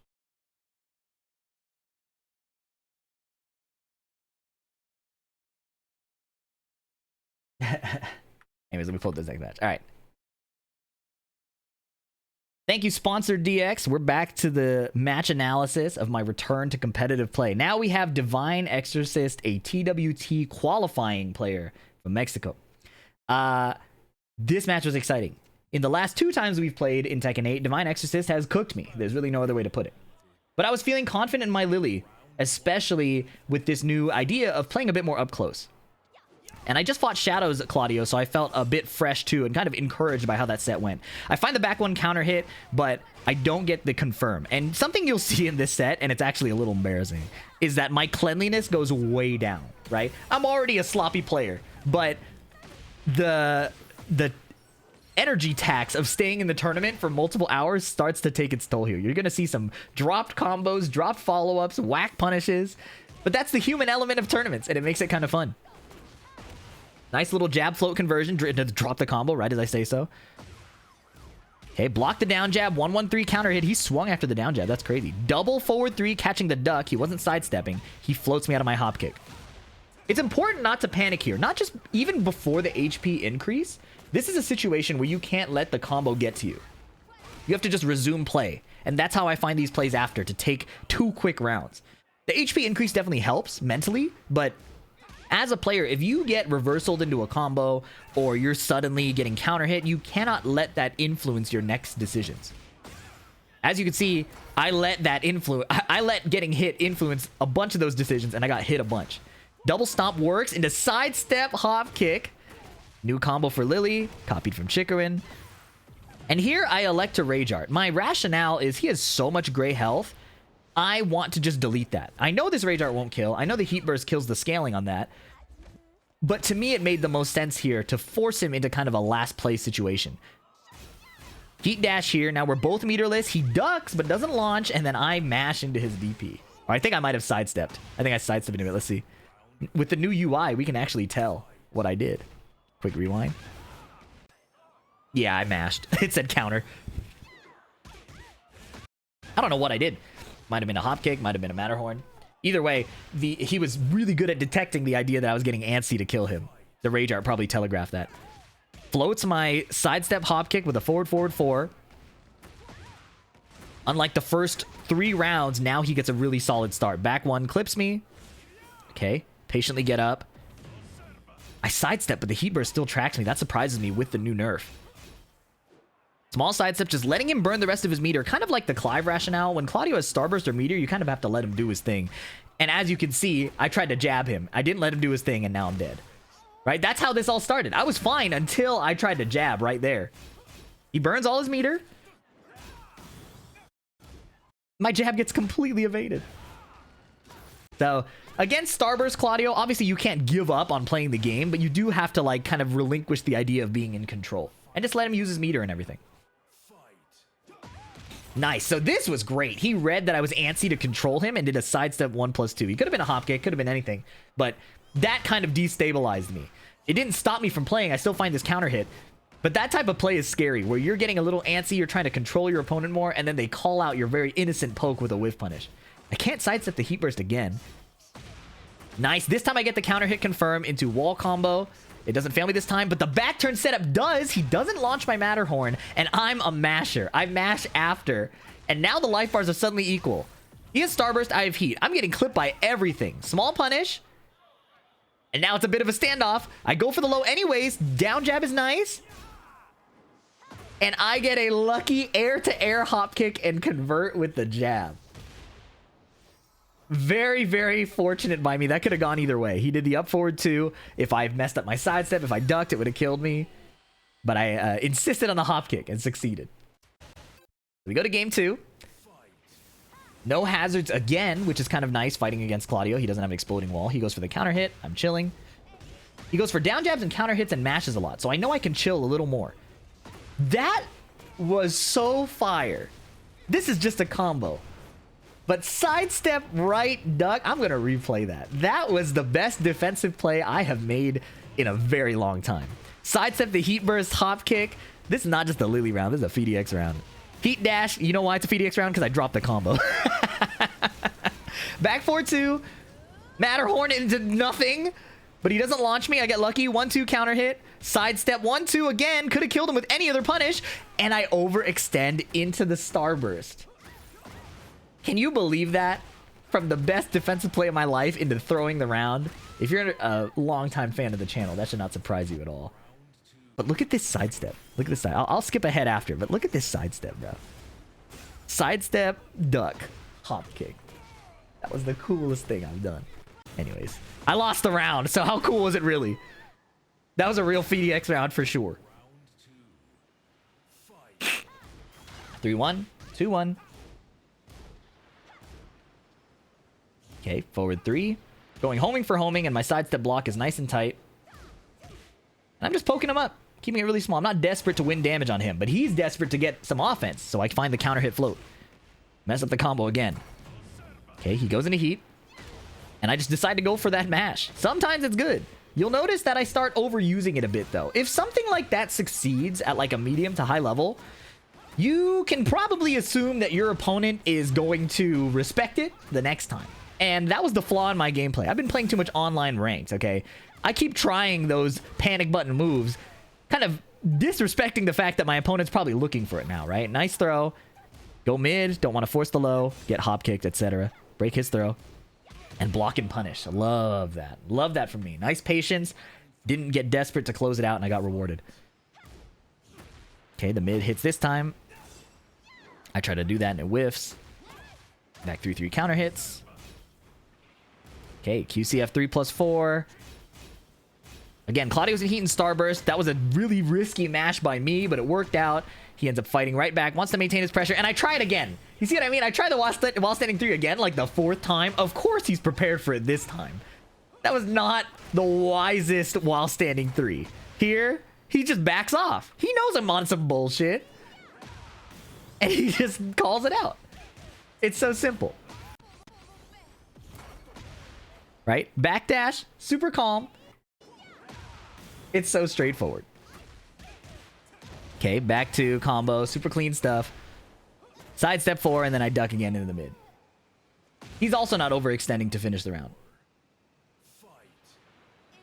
3+4 float. I don't know if I can convert there. I need to practice that and see. Power crush hits. Slow down a bit. Nice. Catch him with a block punish, and then interrupt him when he tries to swing back. I can't believe that left me back turned. Thank goodness I didn't take that much damage. Okay, DP. I'm chilling. He's in Starburst. I made the mistake before of overextending. Yep, now he's used it all. He still has one Starburst. Ow! Okay, DP's gone. Now I can fight back. I ran out of heat. That Rage Art worked. You wondered, didn't you? Rage Art works. I'm going to heal a bit. Life bar's basically equal. He can still kill me in like one running two. A well-placed one. So I dash up, play it slow, and I sidewalk the up forward two again. Last time I aired it. This time I sidestep it. And now it's on final round, and he gets a demonic hop kick. That felt like shades of the Shadow 20Z match. Extension, about half HP. My gray health's going down. He does partial charge, and I just hold back. That's not the full charge. Get a nice float here. And I think that's the thing. Not folding when the Claudio decides to partial charge helps a lot. Yeah, the full charge really sucks to deal with, but I watched a lot of high-level play and noticed they got clipped a lot by the partial charge. So I just insisted on stand blocking. And he gets another... Like what can I say? I got outplayed. That hop kick was so good. We're shimmying back and forth, and he just calls me out with a counter hit. Gotta respect that. So Divine Exorcist and I go to final game. This is a match to qualify. It's not the match to qualify for top 8, actually. It's one before that.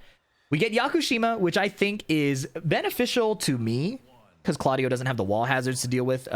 Same with he doesn't have the heat smash that'll blow up a wall. But Lily likes the walls too, right? So I think that Claudio pays more, though, in the Infinite.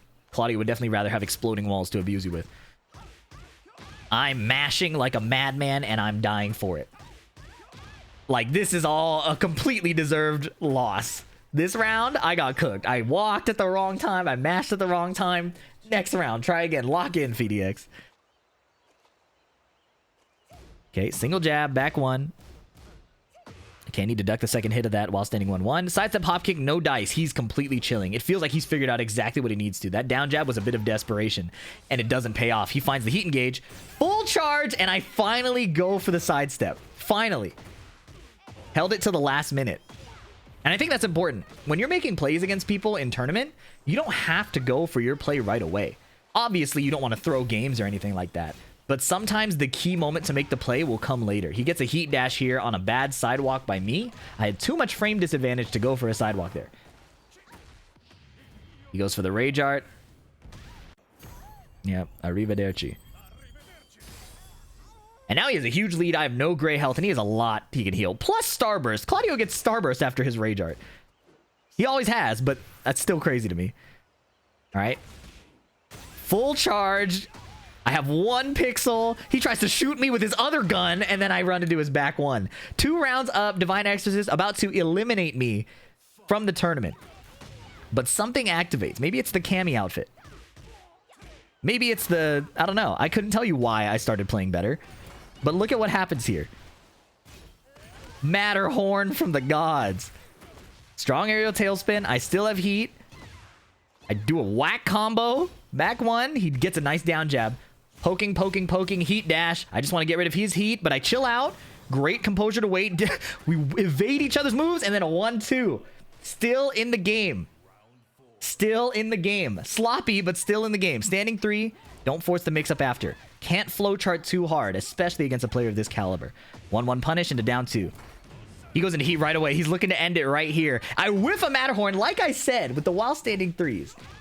If you do it too much, it's no longer surprising, right? It's no longer surprising. Sidestep DP on the next Matterhorn. Like, of course he's going to wait for it. How do I surely lose here? And I deserve it. Absolutely deranged gameplay. Hold on, afloat. Hold on. Magnifique. Okay, double spin, catch the back. Heat dash launch combo. The damage is going to be nerfed because of the new scaling of Season 2. Raw back turn, he doesn't block it, but he also... I mean, he blocks it, but he doesn't punish it. He breaks the throw. And a sidestep counter hit hop kick somehow. Some way, I did not lose that. And now it's final round. Ow. Okay, step on the feet. Step on the feet. Go mid. Oh, it's mix-up time. Middle mix. Back turn mid. Even if he blocked that, I only take a while standing 4. That was a high percentage mid for me. Delay timing 3-1. And I come out on top. I cannot believe I got away with that. This last round was some online Lily gameplay. Because forward 4 at a high level is pretty reactable, but we're playing on 100 MS. So I see that, I'm like, okay, step on the feet, go mid, right? Now he doesn't want to deal with the low again, right? Catch this mid launch that's only -11. She needs it. Okay, she needs it. Sometimes you got to do the dumb stuff. But this was the best part. I've been running total non-stop offense. So here I run up and do nothing, but I'm in range. So there's no telegraph when I decide to swing. If you're too far away, you have to dash up. It telegraphs your attack. But I dash up early, feign that I'm going to do nothing. He thinks he can get a DP. He thinks he can get a forward 1+2. In this case, he just went for a down jab. A very innocent attempt to stop my offense. But I just had the timing advantage. I didn't even realize that until I watched it just now. He was going for a really fast down jab just to stop my offense. But I was so one step ahead that I counter hit it with a 15 frame mid. That feels good. So yeah, season 2, I can't lie to you, it's still kind of ugly. But I am having more fun. There's a lot of matchups and situations that feel less dumb. My character is dumb, to be honest. So there's a lot of nonsense happening in this game. But I'm addicted to Tekken because of moments like this. I'm addicted to Tekken because of these timing outplays. From where I succeeded here to where Shadow succeeded in outplaying me with that hop kick. Where is this? In game 2, in the final round, where Shadow 20Z finds the hop kick from the gods at round start. This was insane. But this is exactly why I love Tekken. You get so much freedom in your movement that you can make outplays like this. And the idea in my mind is that as they continue to nerf every character and there are more weaknesses and more reasons to use movement instead of buttons, you'll see more situations like that. Where people make outplay timings or timing outplays rather than button guessing outplays, right? I'm not guessing between Claudio charging his gun for level 1, 2, 3, 4, or 5 charge. Instead, we're moving around and outplaying each other with our dashes and our feints and our shimmies, you know? To me, that's cooler. And to me, as you can see in these matches, that style of Tekken is slowly coming back.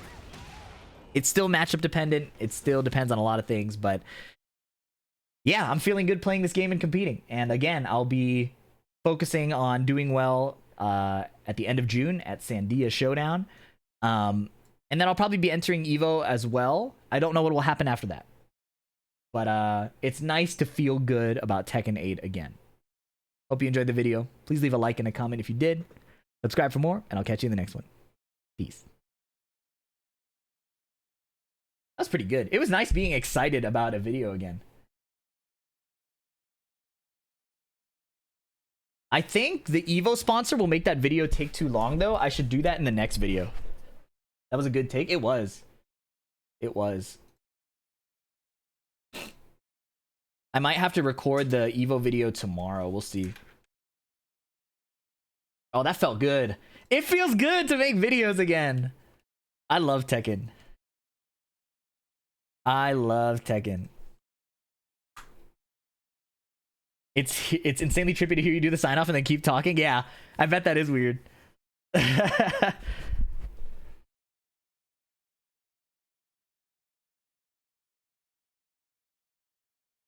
Anyways, let's see. Let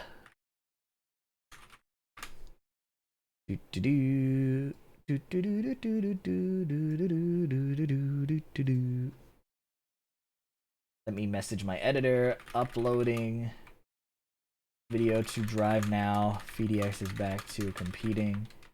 Let's try adding the mid-roll.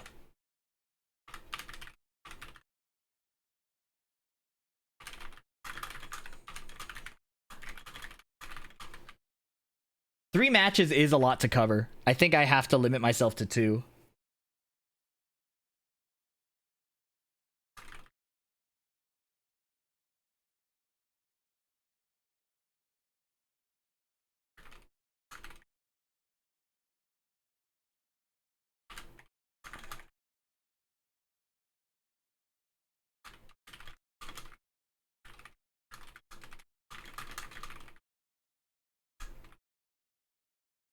Okay.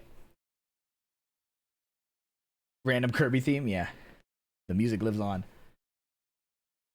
With that, hopefully the Virtua Fighter fans will stop bothering you about trying their shit. They probably won't. And honestly, I get it. They just want to share a good experience that they have. But they're just very verbal about it. Ugh. Tekken is back. I hope the game gets better faster, man, because this is like, I'm so addicted. So fucking addicted.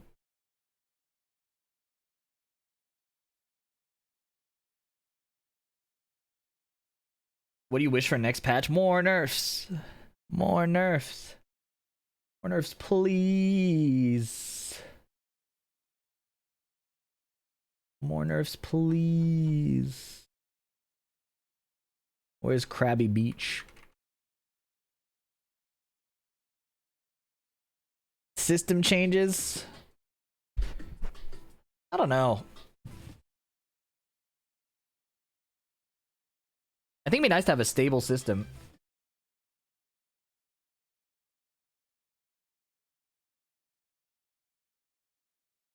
Combo length is crazy, yeah.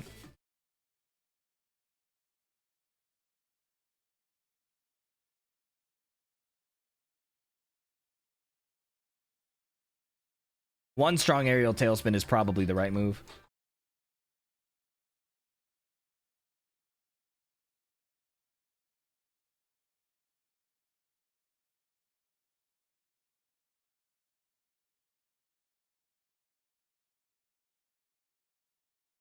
All right. I need to take a break. I'll be right back. Thanks for hanging out, everybody.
Neros Soren, thank you for the prime. And nice, what do you call those things that are the same forwards and backwards?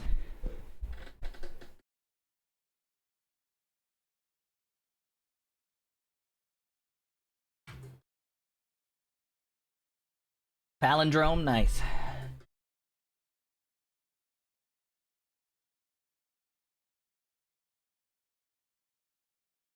I want to play more Ape Escape.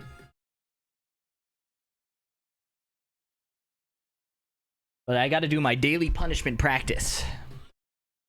Which character shall I punish today? Let's try Eddie.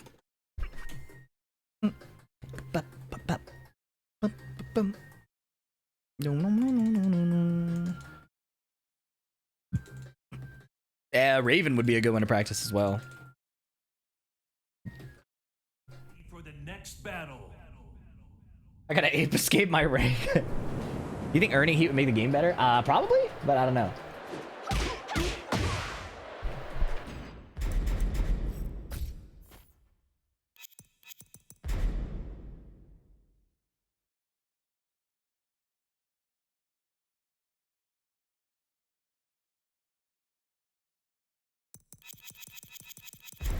Whoa. You could deselect all? Nice. Oh, shit. My tutorial's getting better and better every day. 14. And it's a mid. Eddie punishment is actually so specific because sometimes he's evasive. Oh, I can Matterhorn that. What about tip range?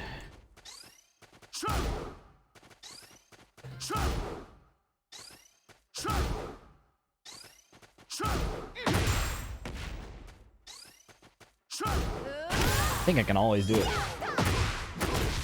Let's test.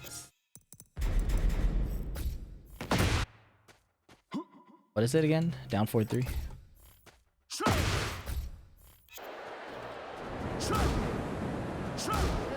Oh, it always hits. Nice. Sweet. Okay.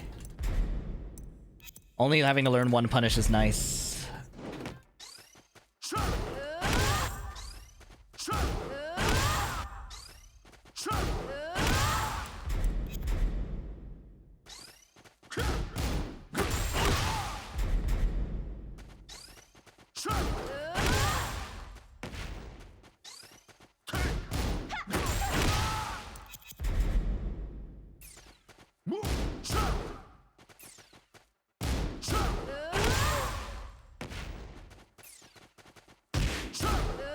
Oh, Matterhorn can miss. Okay.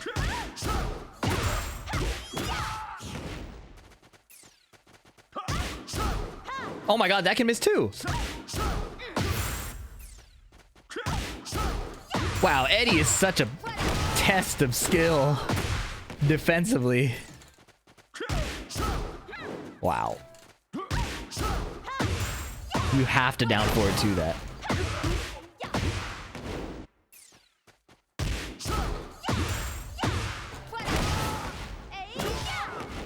I have to make sure my combos are good now.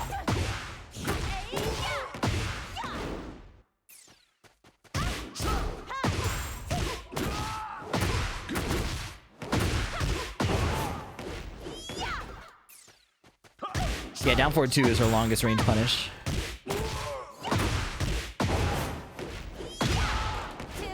Oh man.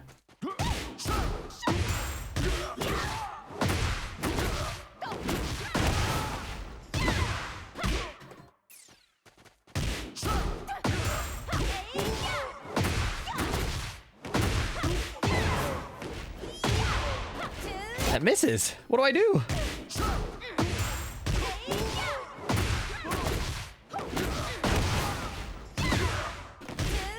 $72. Pretty good.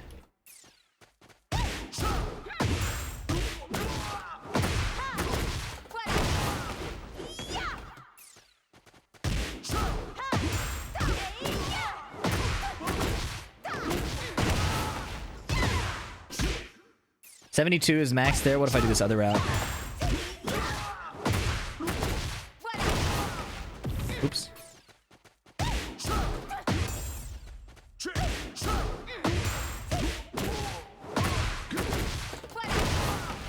Can I do up 1+2 after that? I don't think I can.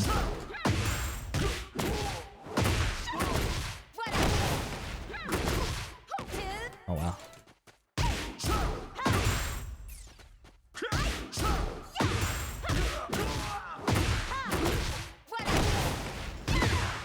Oh my god. In your Take a Break video, you said that playing Tekken 8 in early Season 2 might make you a worse player. Would that apply to a Season 1 orange red rank player like myself? I don't think so. I think the things you'll want to work on will probably still be good.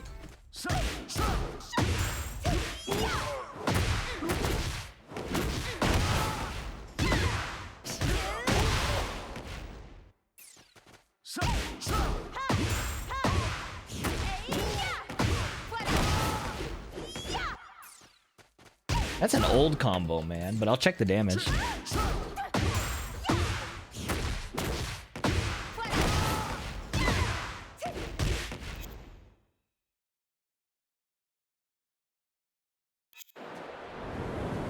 I'll put Cammy outfits arena. Will I get a buff too? Player specific. What was I doing again?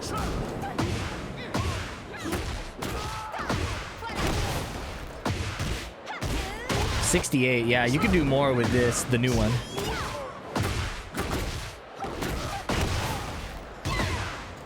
Bro, I can't QCS though.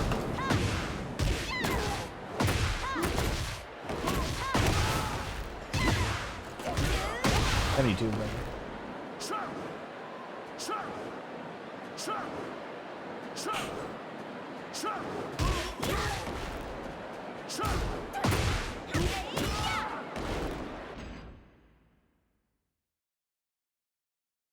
Those pants from a battle pass I made. I'm not sure. Possibly.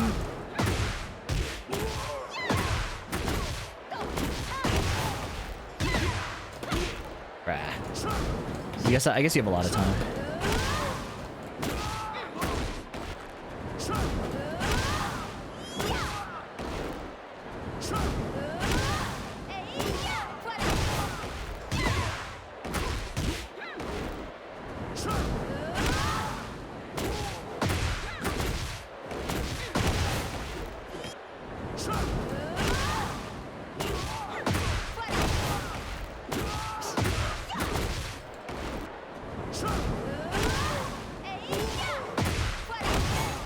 Oh, phone call. Be right back, gang. Phone call while I'll run an ad break while I take this phone call.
All right.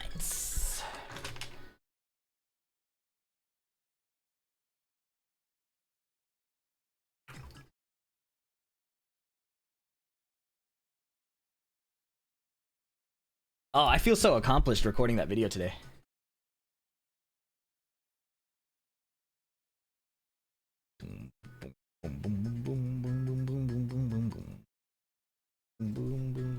Was it a one take? It was. Although my formatting is kind of ass.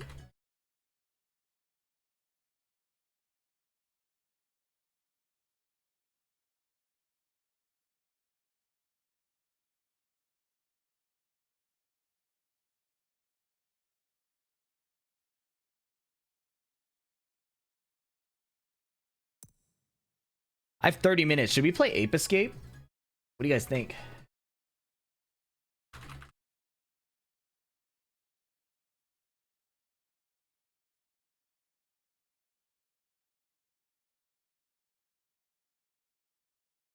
First major tournament. Sure. Have you done any locals or other offline tournaments? QCF 3 Ender. Oh. Recording is done, amigo. We did good. If you lose a set, do you think you will regret playing Ape Escape? Well, I also think recovery is an important thing.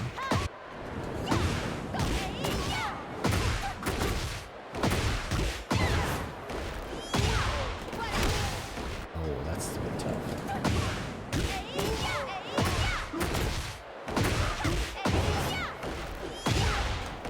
Ah, I got so bad at that. Why are all the songs on repeat? I mean, I'm cool with it, but... Lily may have been off the game for a while. Will I enjoy coming back? Her sidestep feels really good now. Her new moves are kind of bullshit, too. It's nice. 73.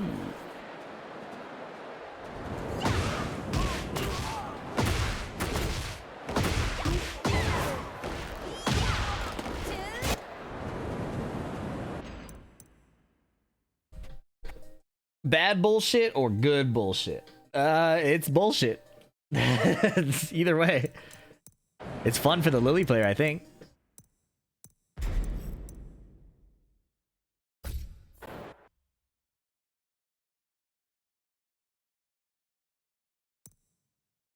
Nice Cammy custom, thanks. You know what? Fuck it. I want to play some ranked.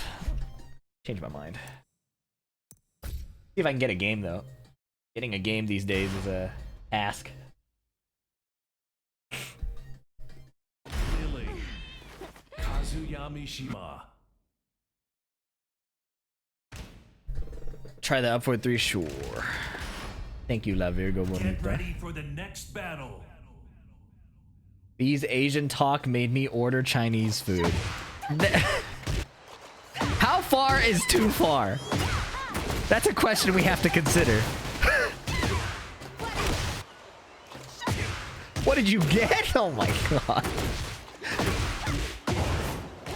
The up forward 4-3 tornado means you can't do these spins.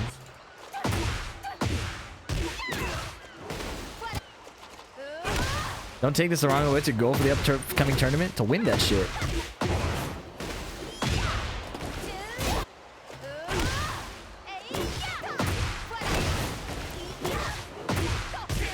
$75 is our target.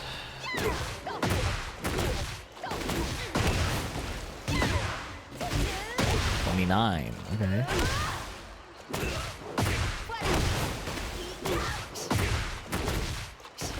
Okay.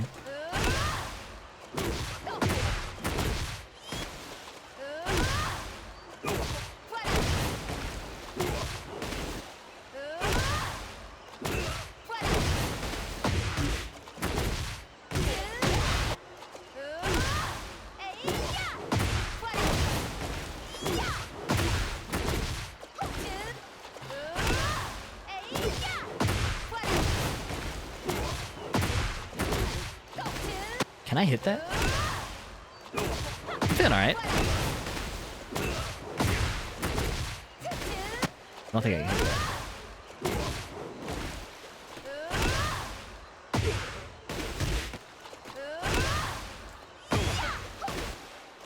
How high do you have to hit that? This shit don't work. Oh, full crouch. Wait, hold on. How fast do you have to hit this? Oh my god, that's far, bro.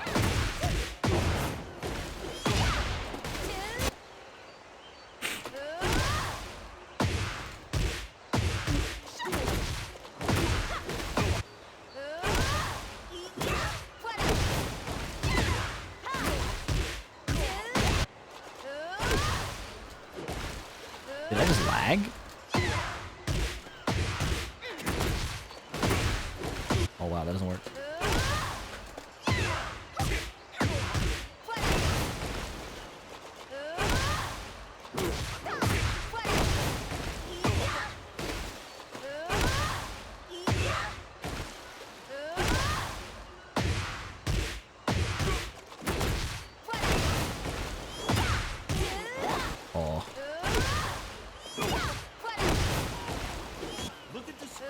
Hope you slay the day away, Lamau.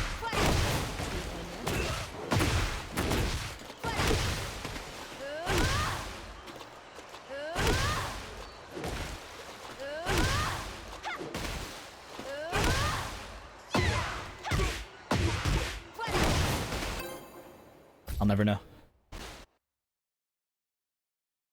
Get ready for the next battle. TTV better fights.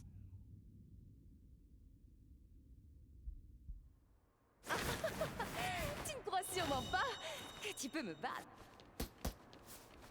Don't miss me winning. Round 1.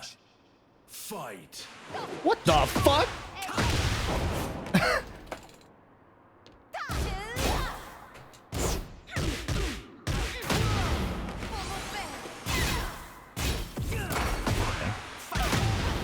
It's over.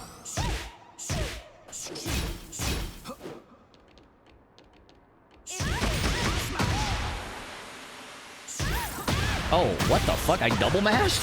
That was a combo? I'm learning so much. Favorite Lily player to watch is probably Chikarin. Fight. Oh my god, too soon.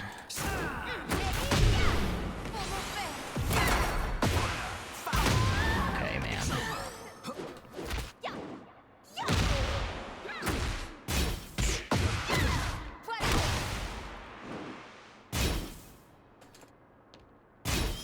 Nice punch parry.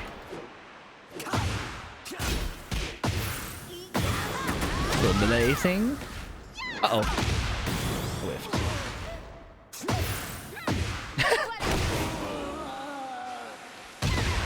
Round 3. Someone did that to you in pools 100% you're rattled? Yeah, that's real.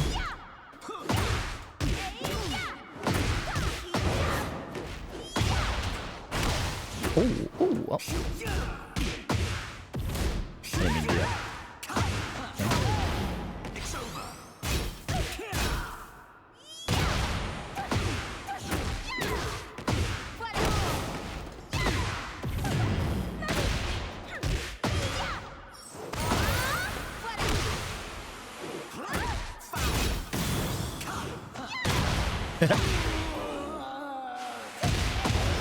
Round 4. Fight.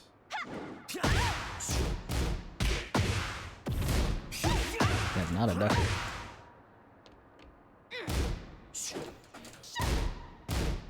I did down by 3, but I dashed. Fuck, okay.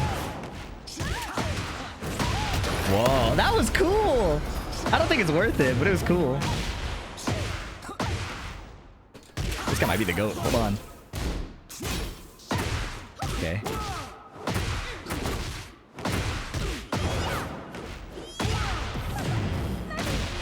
It's time.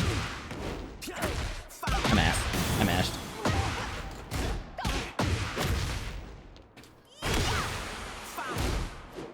What the fuck?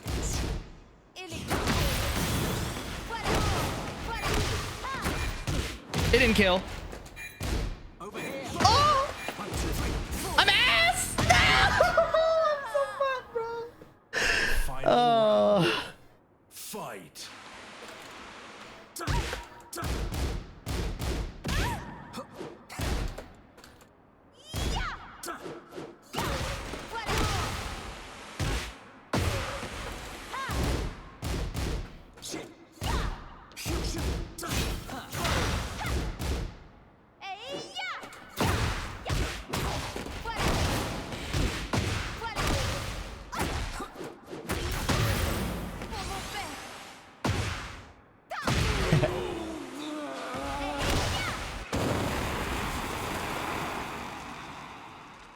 I was not trying to watch that cutscene yet.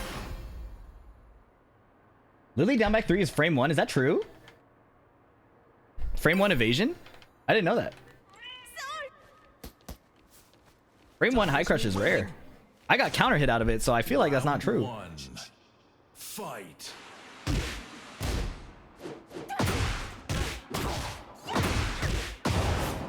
How'd I get counter hit then? Okay, man, my bad. You have to be willing to eat back 1 against Steve, I think. I think if you overthink the back 1, you're cooked. Ah, I got punched. Yeah! Oh, I tried to do the backflip. Second docs is 6 to 19. Alright, so I've been lied to by a green name. Surprise, surprise.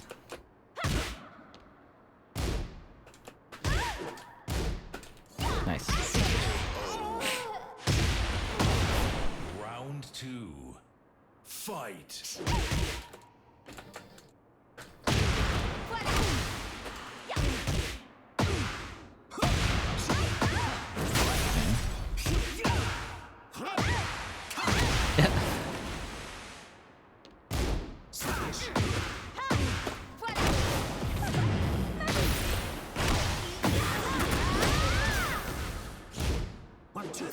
Ah, it's too fast. Round 3. Fight.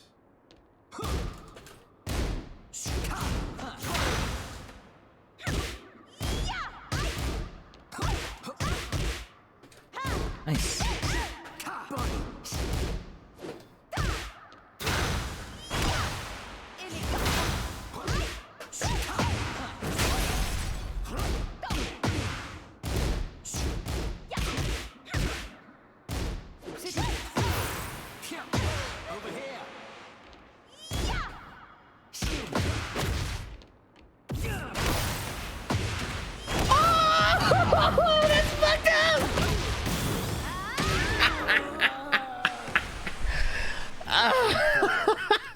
Fight.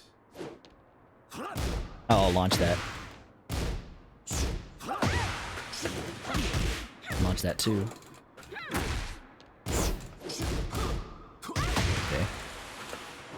What the fuck? Oh.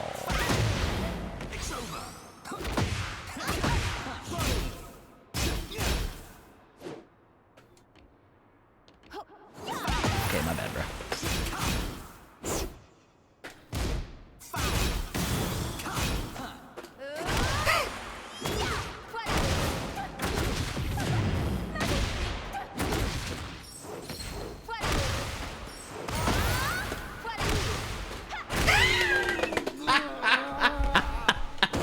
This character is so stupid. Oh my god. This character is so stupid.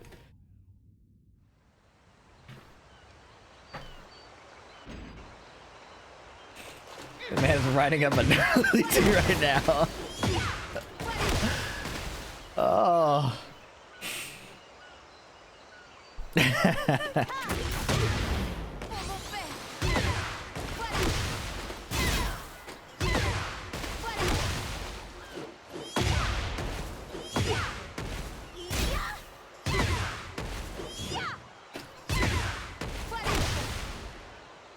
I got one match. I have to get off in 18 minutes. Rough.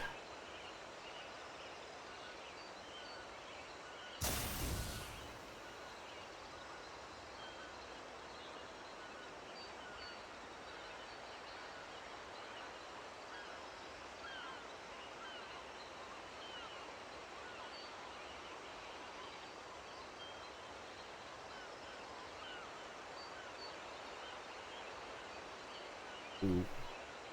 Alright, down 3 was 4.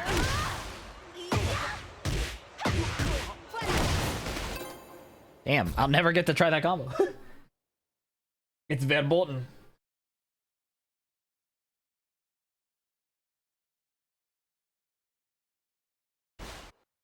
Up stoked as a goat. The Pimp's Grave, thank you for the 3 months. TNS, yeah. Made top 8 last night. It was awesome. This stage again, man? I don't like how red this stage is.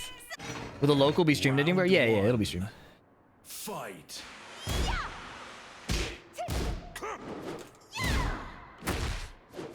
Oh, he's a Brian player. Okay, my bad. Yo.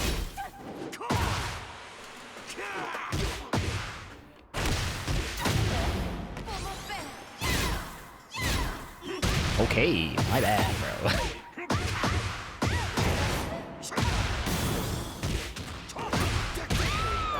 This stage is great. Don't you want to be wall carried in 4 exploding walls? It also just looks ugly. Fight. Ow. I low parried. It didn't work. Wait, can I not low parry that?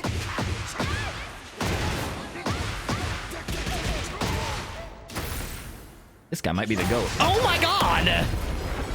Kraybon, thank you for the 14 months. Dalkin G, thanks for the prime. Round 3. Yeah, the new hatchet. Fight. Dog, I suck.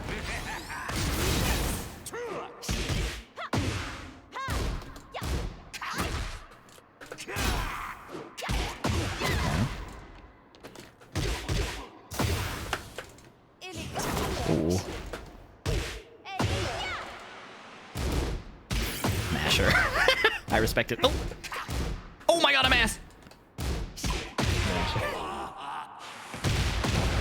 He's a masher like me. That's why I feel justified saying that.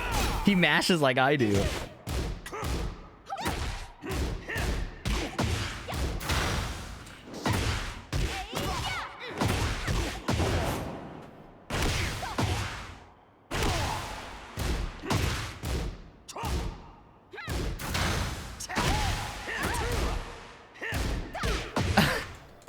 Guy's deranged, bro.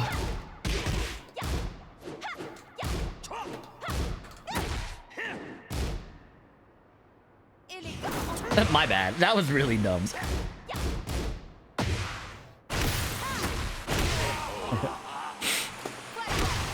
Final round. Fight. Jab plus into is really funny. Wow. I thought I had him. Look at this. It didn't work.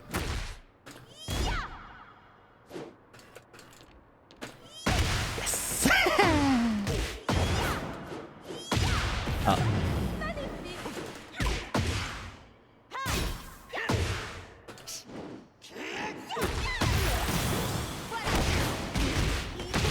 Nice.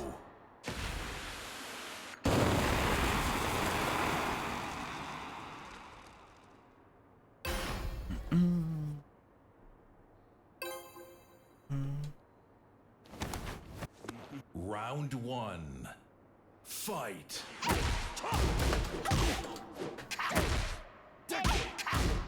Oh! Stepped the wrong way? Really privilege?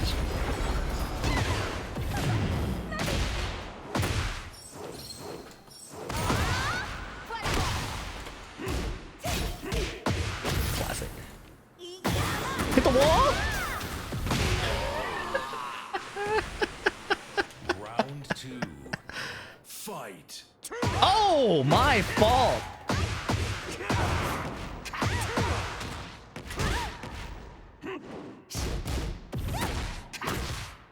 Ow. Reminds me of Street Fighter 6 Cammy. That's the vibe. Ooh, haha. Stop. What?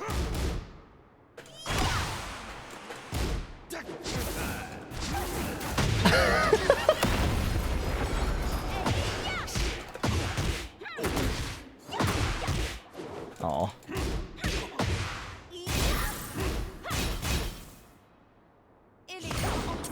Oh yes, that's cheap. Oh, I'm dead. Oh.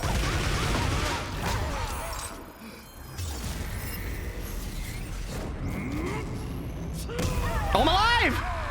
He's gonna do back 4. I know it. He's a Brian player, bruh. They're all the same. I ducked. He did not do it. Round 3. Fight. Okay.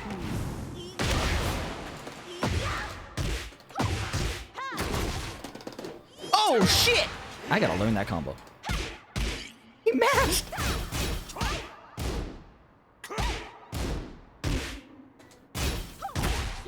Counter hit confirm. That was tight. How'd you get the Cammy fit? It's the Cyber top and different pair of bottoms. I can't remember which one.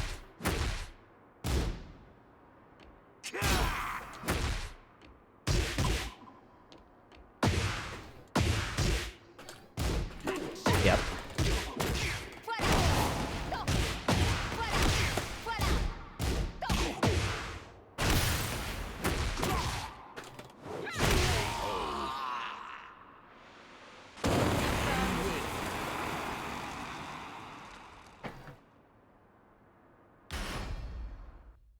Get ready for the next battle.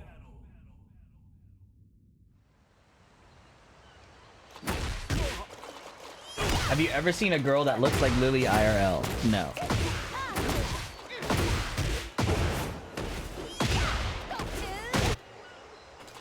Yes, several. He's lying. They're all in Minnesota.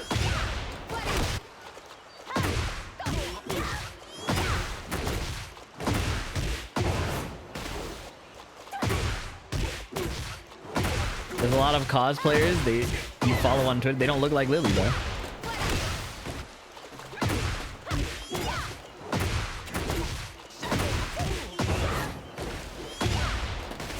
That doesn't work, huh? You live in New York? You know, I've always been a fan of New York. I just wanted to live in the city. Completely unrelated.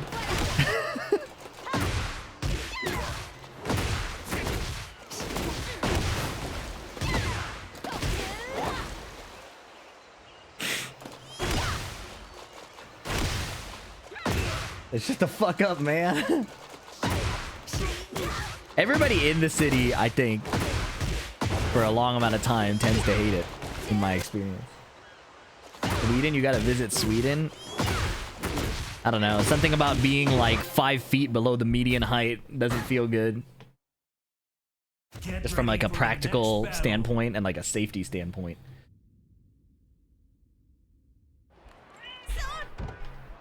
Why didn't you play Lucky Chloe? She seems like your type. You don't know me at all. If you think I think Lucky Chloe is cool. You are clueless. But you know what? Your name is Green. So cannot really fault you for that.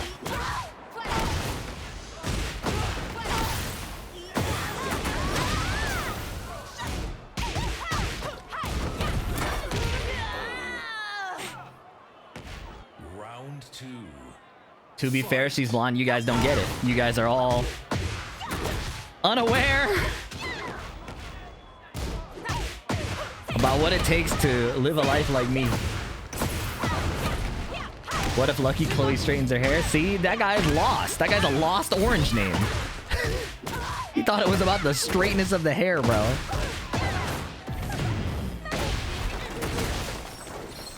Whoa. What the fuck? It didn't hit.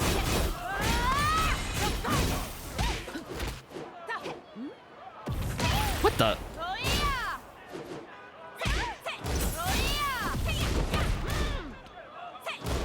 What the fuck? Round 3. Fight.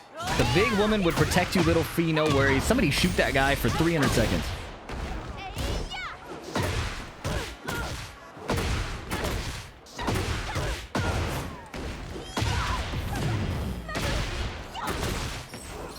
My interest in a woman is one of partnership, not of asking for uppies.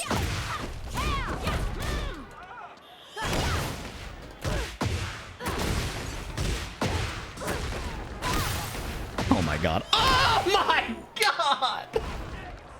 Round 4. Fight.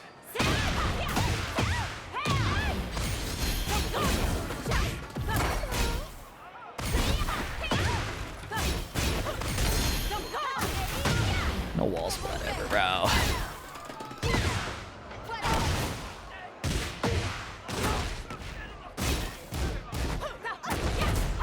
I'm ass.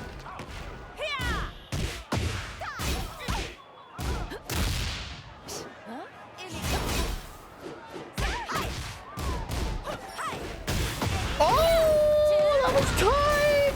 Look at this, look at this. Oh.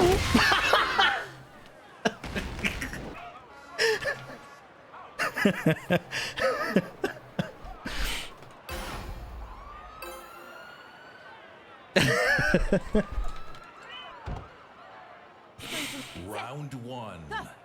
Fight. Oh, that's guaranteed. That's so wild.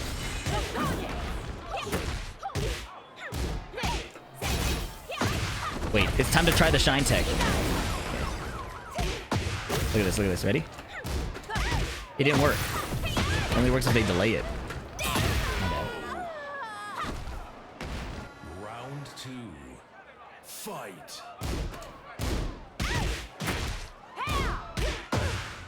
Okay. What the fuck?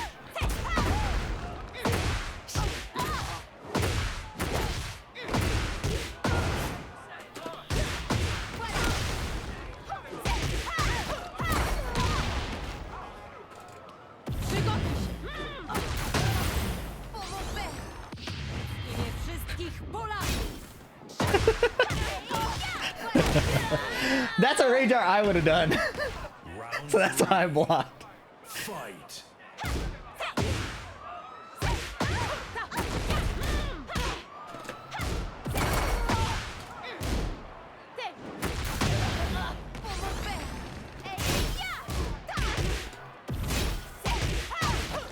Oh, I'm an idiot. He blocks after he engages? I just knew I would have rage darted there. I felt empathy. Oh, I'm ass. I'm dog shit. Oh, I'm alive. Okay. I rage darted. I broke the throw still? I'm the goat.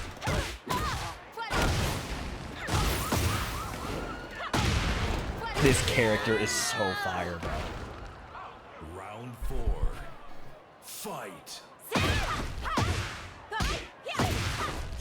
Homing. My bad.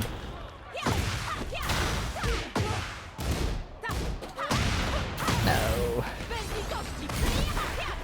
Yes.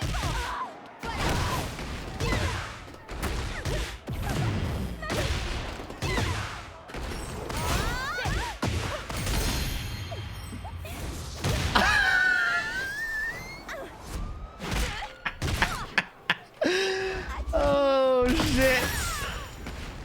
All right, it's time. Run up, backdash, run up, backdash. 3, 2. Yes. Lily Gaming.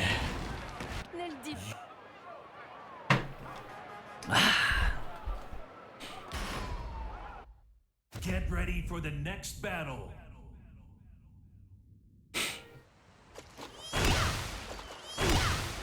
This character's fire. I just can't be a pussy. Oh my lord, you are playing her like Martin. I feel like I didn't even do it there very well, but yeah. That's how you do it. I swear to God. I swear to God, if you are a Marth player from Melee, you understand exactly what I mean. I feel like Melee Marth players will really understand.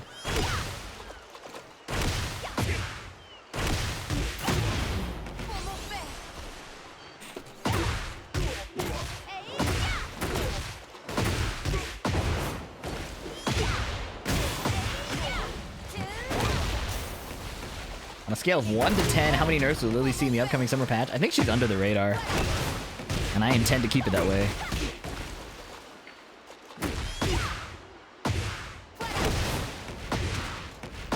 Ooh, hold on. There was some nasty shit about to happen. Is it possible to translate to non-melee players?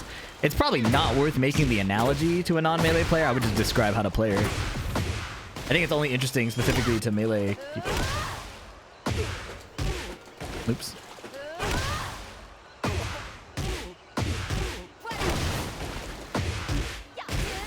78 is pretty good. Did I have one that did more? I don't think so.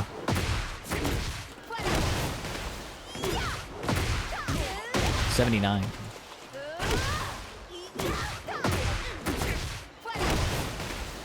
I don't know if this works on females though, so it might not be worth it.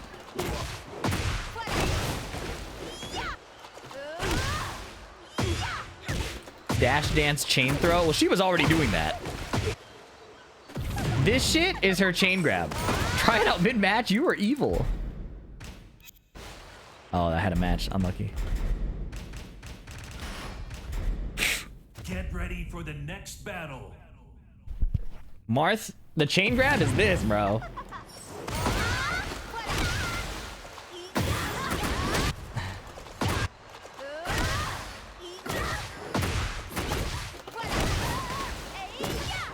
It does work. Probably doesn't work off axis though.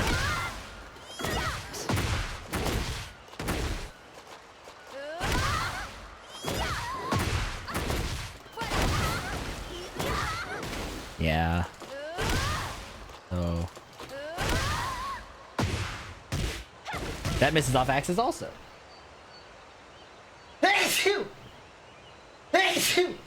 What's up, Dr. Pupper?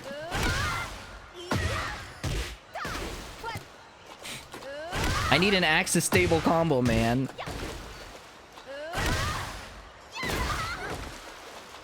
Strong ass sneeze. That's how you know I'm getting old.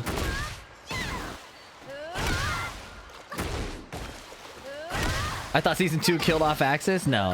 It was over exaggerated.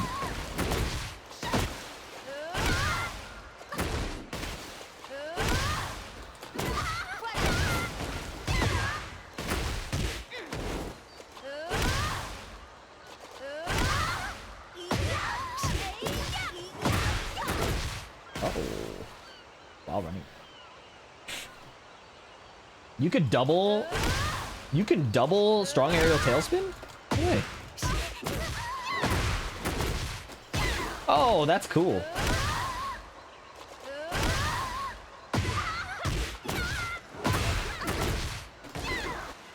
It might be hard on Elisa.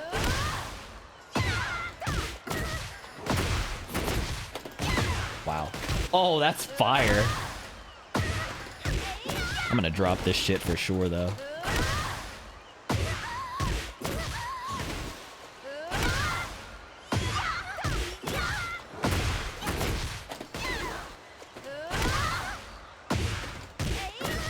Fire when your character does strong aerial, double strong aerial tailspins. Listen, man, until they take it out of the game, that shit's fire.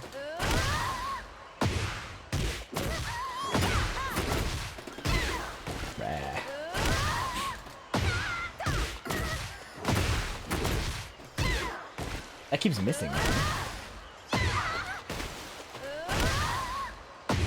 +3 down forward 4 trade tech? What is that? What do you get on down forward 4 trade?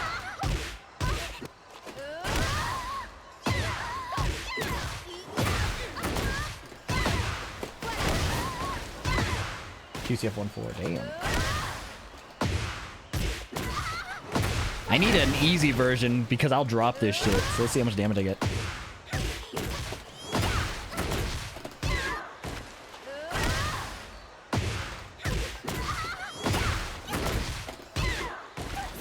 What's the trick? Do you have to just land the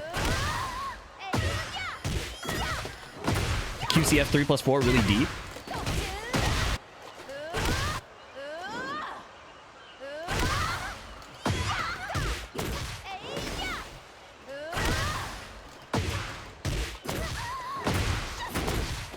Yeah, that's what the trick is. Doing a combo this unreliable mid-match, especially in tournament setting, is not recommended. Thank you for teaching me about tournament settings. I was definitely unaware about tournament settings prior to your message.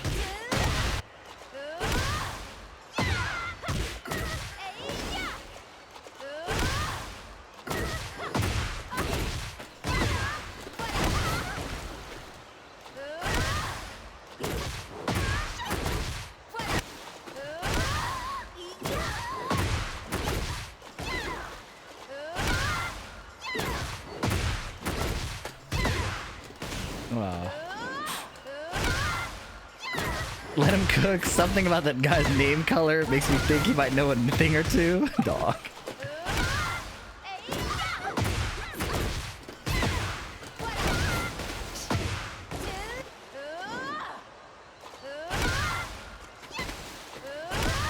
General advice for CODs against Lily. She'd be stepping my shit. You gotta delay your timing a bit. 4-4-3.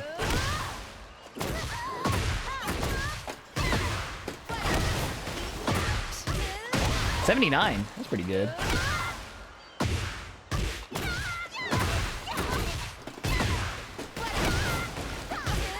That's not bad. You just gotta get real deep in there.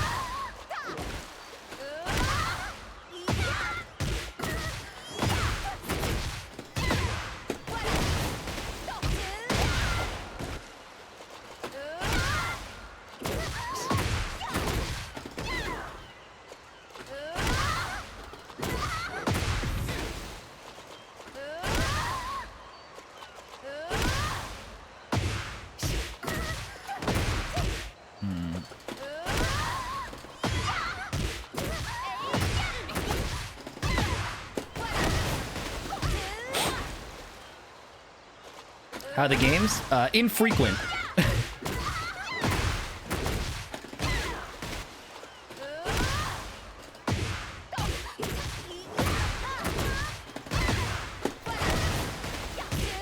The automatic combo realignment is helping.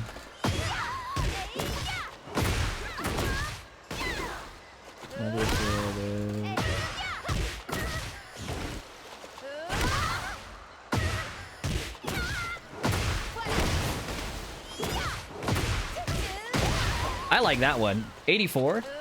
This might be my favorite one.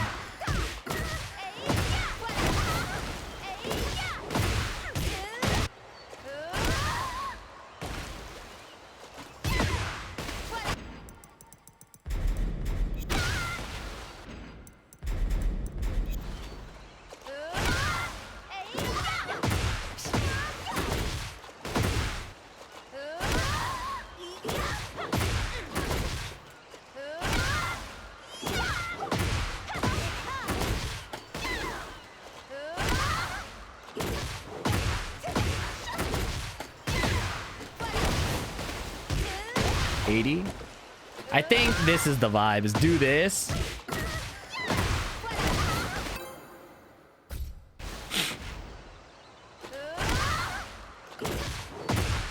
Not that. Why does that miss? Am I doing it too early?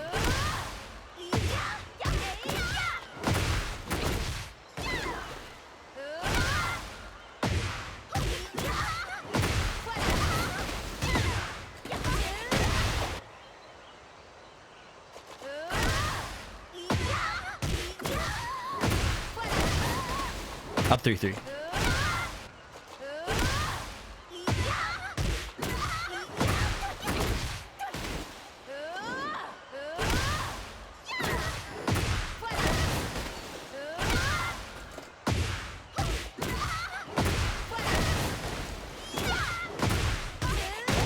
Yeah, that's the combo for sure. Thank you, Charismata.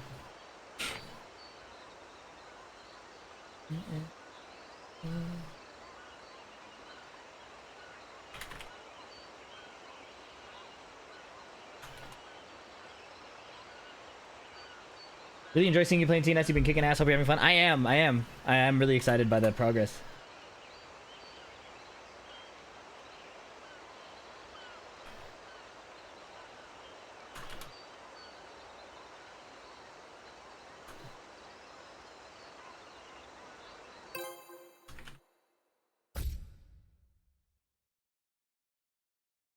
Ha ha ha ha. Hello, Sajam. Thank you so much for the raid. Thank you, thank you, thank you. We got a match. 67 MS. This guy's name is LAG. Fill out my form? What form? Is there an announcement? Wait. Did that purple name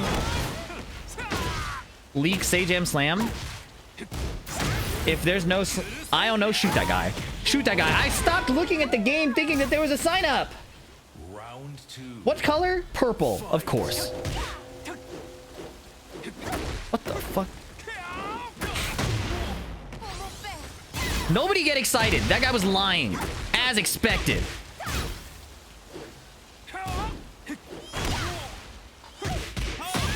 Broken button.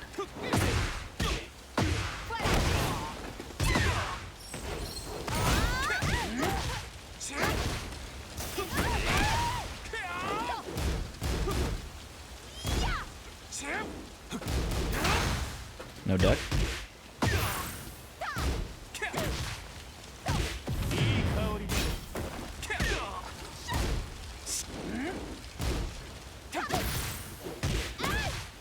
Wow, I suck. Okay. Round 3. Hope you guys are doing well. Fight. Oh, it doesn't work. That does.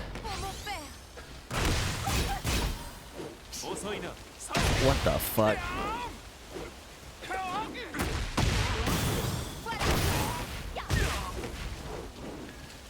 What the fuck is happening? Oh.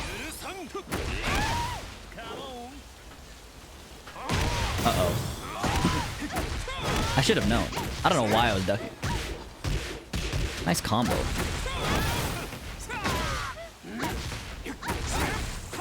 This character needs buffs for sure, man.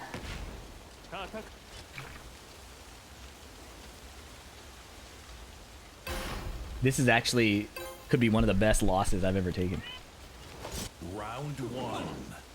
Fight. Counter hit launching mid.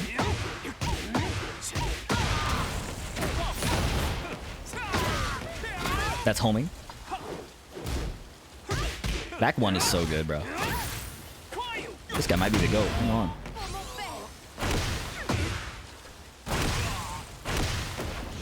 Oops. I didn't want to do that.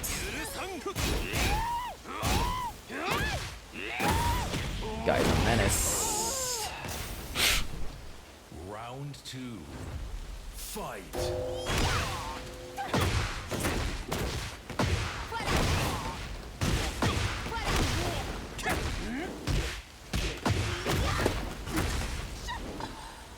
Keep messing up. Oh my god.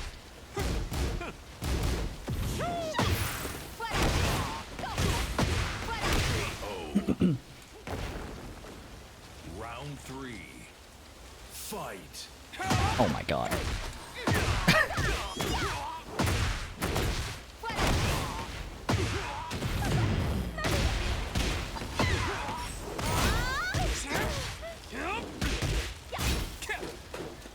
What? I'm ass.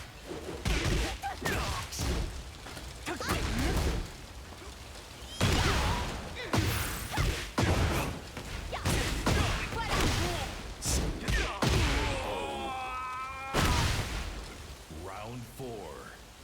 Fight.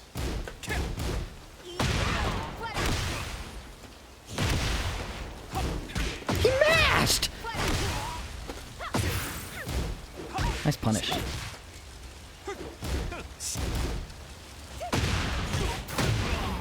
Low parry? Oh, he did heat bursts. I played that poorly, but it worked.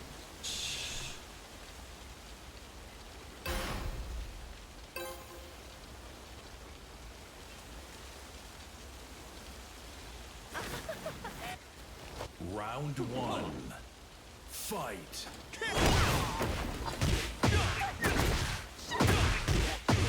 Cool combo.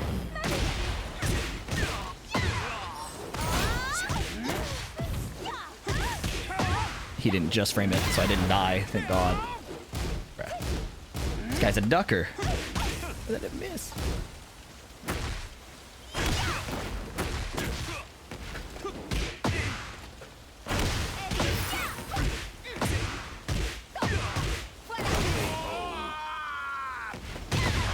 Round two.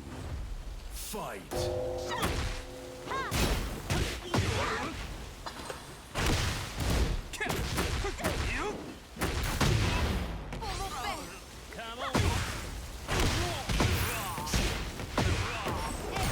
Ducker.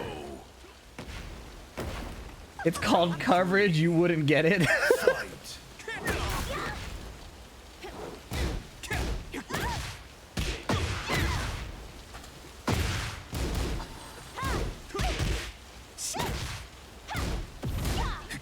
Nice punish. This guy got punishment, bro.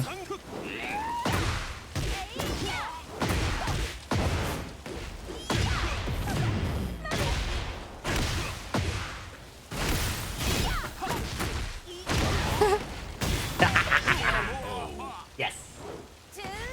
Ne le dis pas à You mon win. père, s'il te plaît. Adaptation.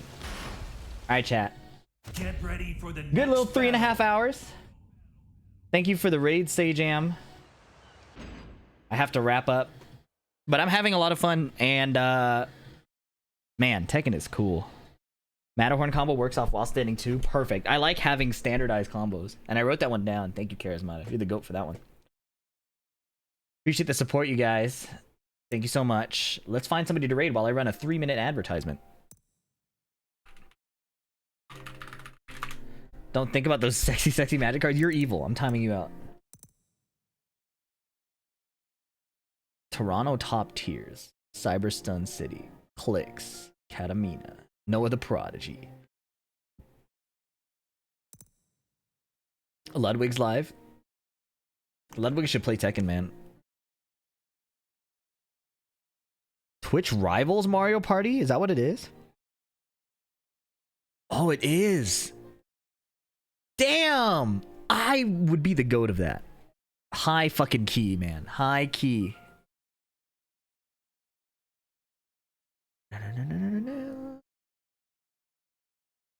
Oh, glaciating's on. Okay. Alright, that's it. It's decided. Guys, don't be weird. Don't ask him stupid ass questions, okay? All the green names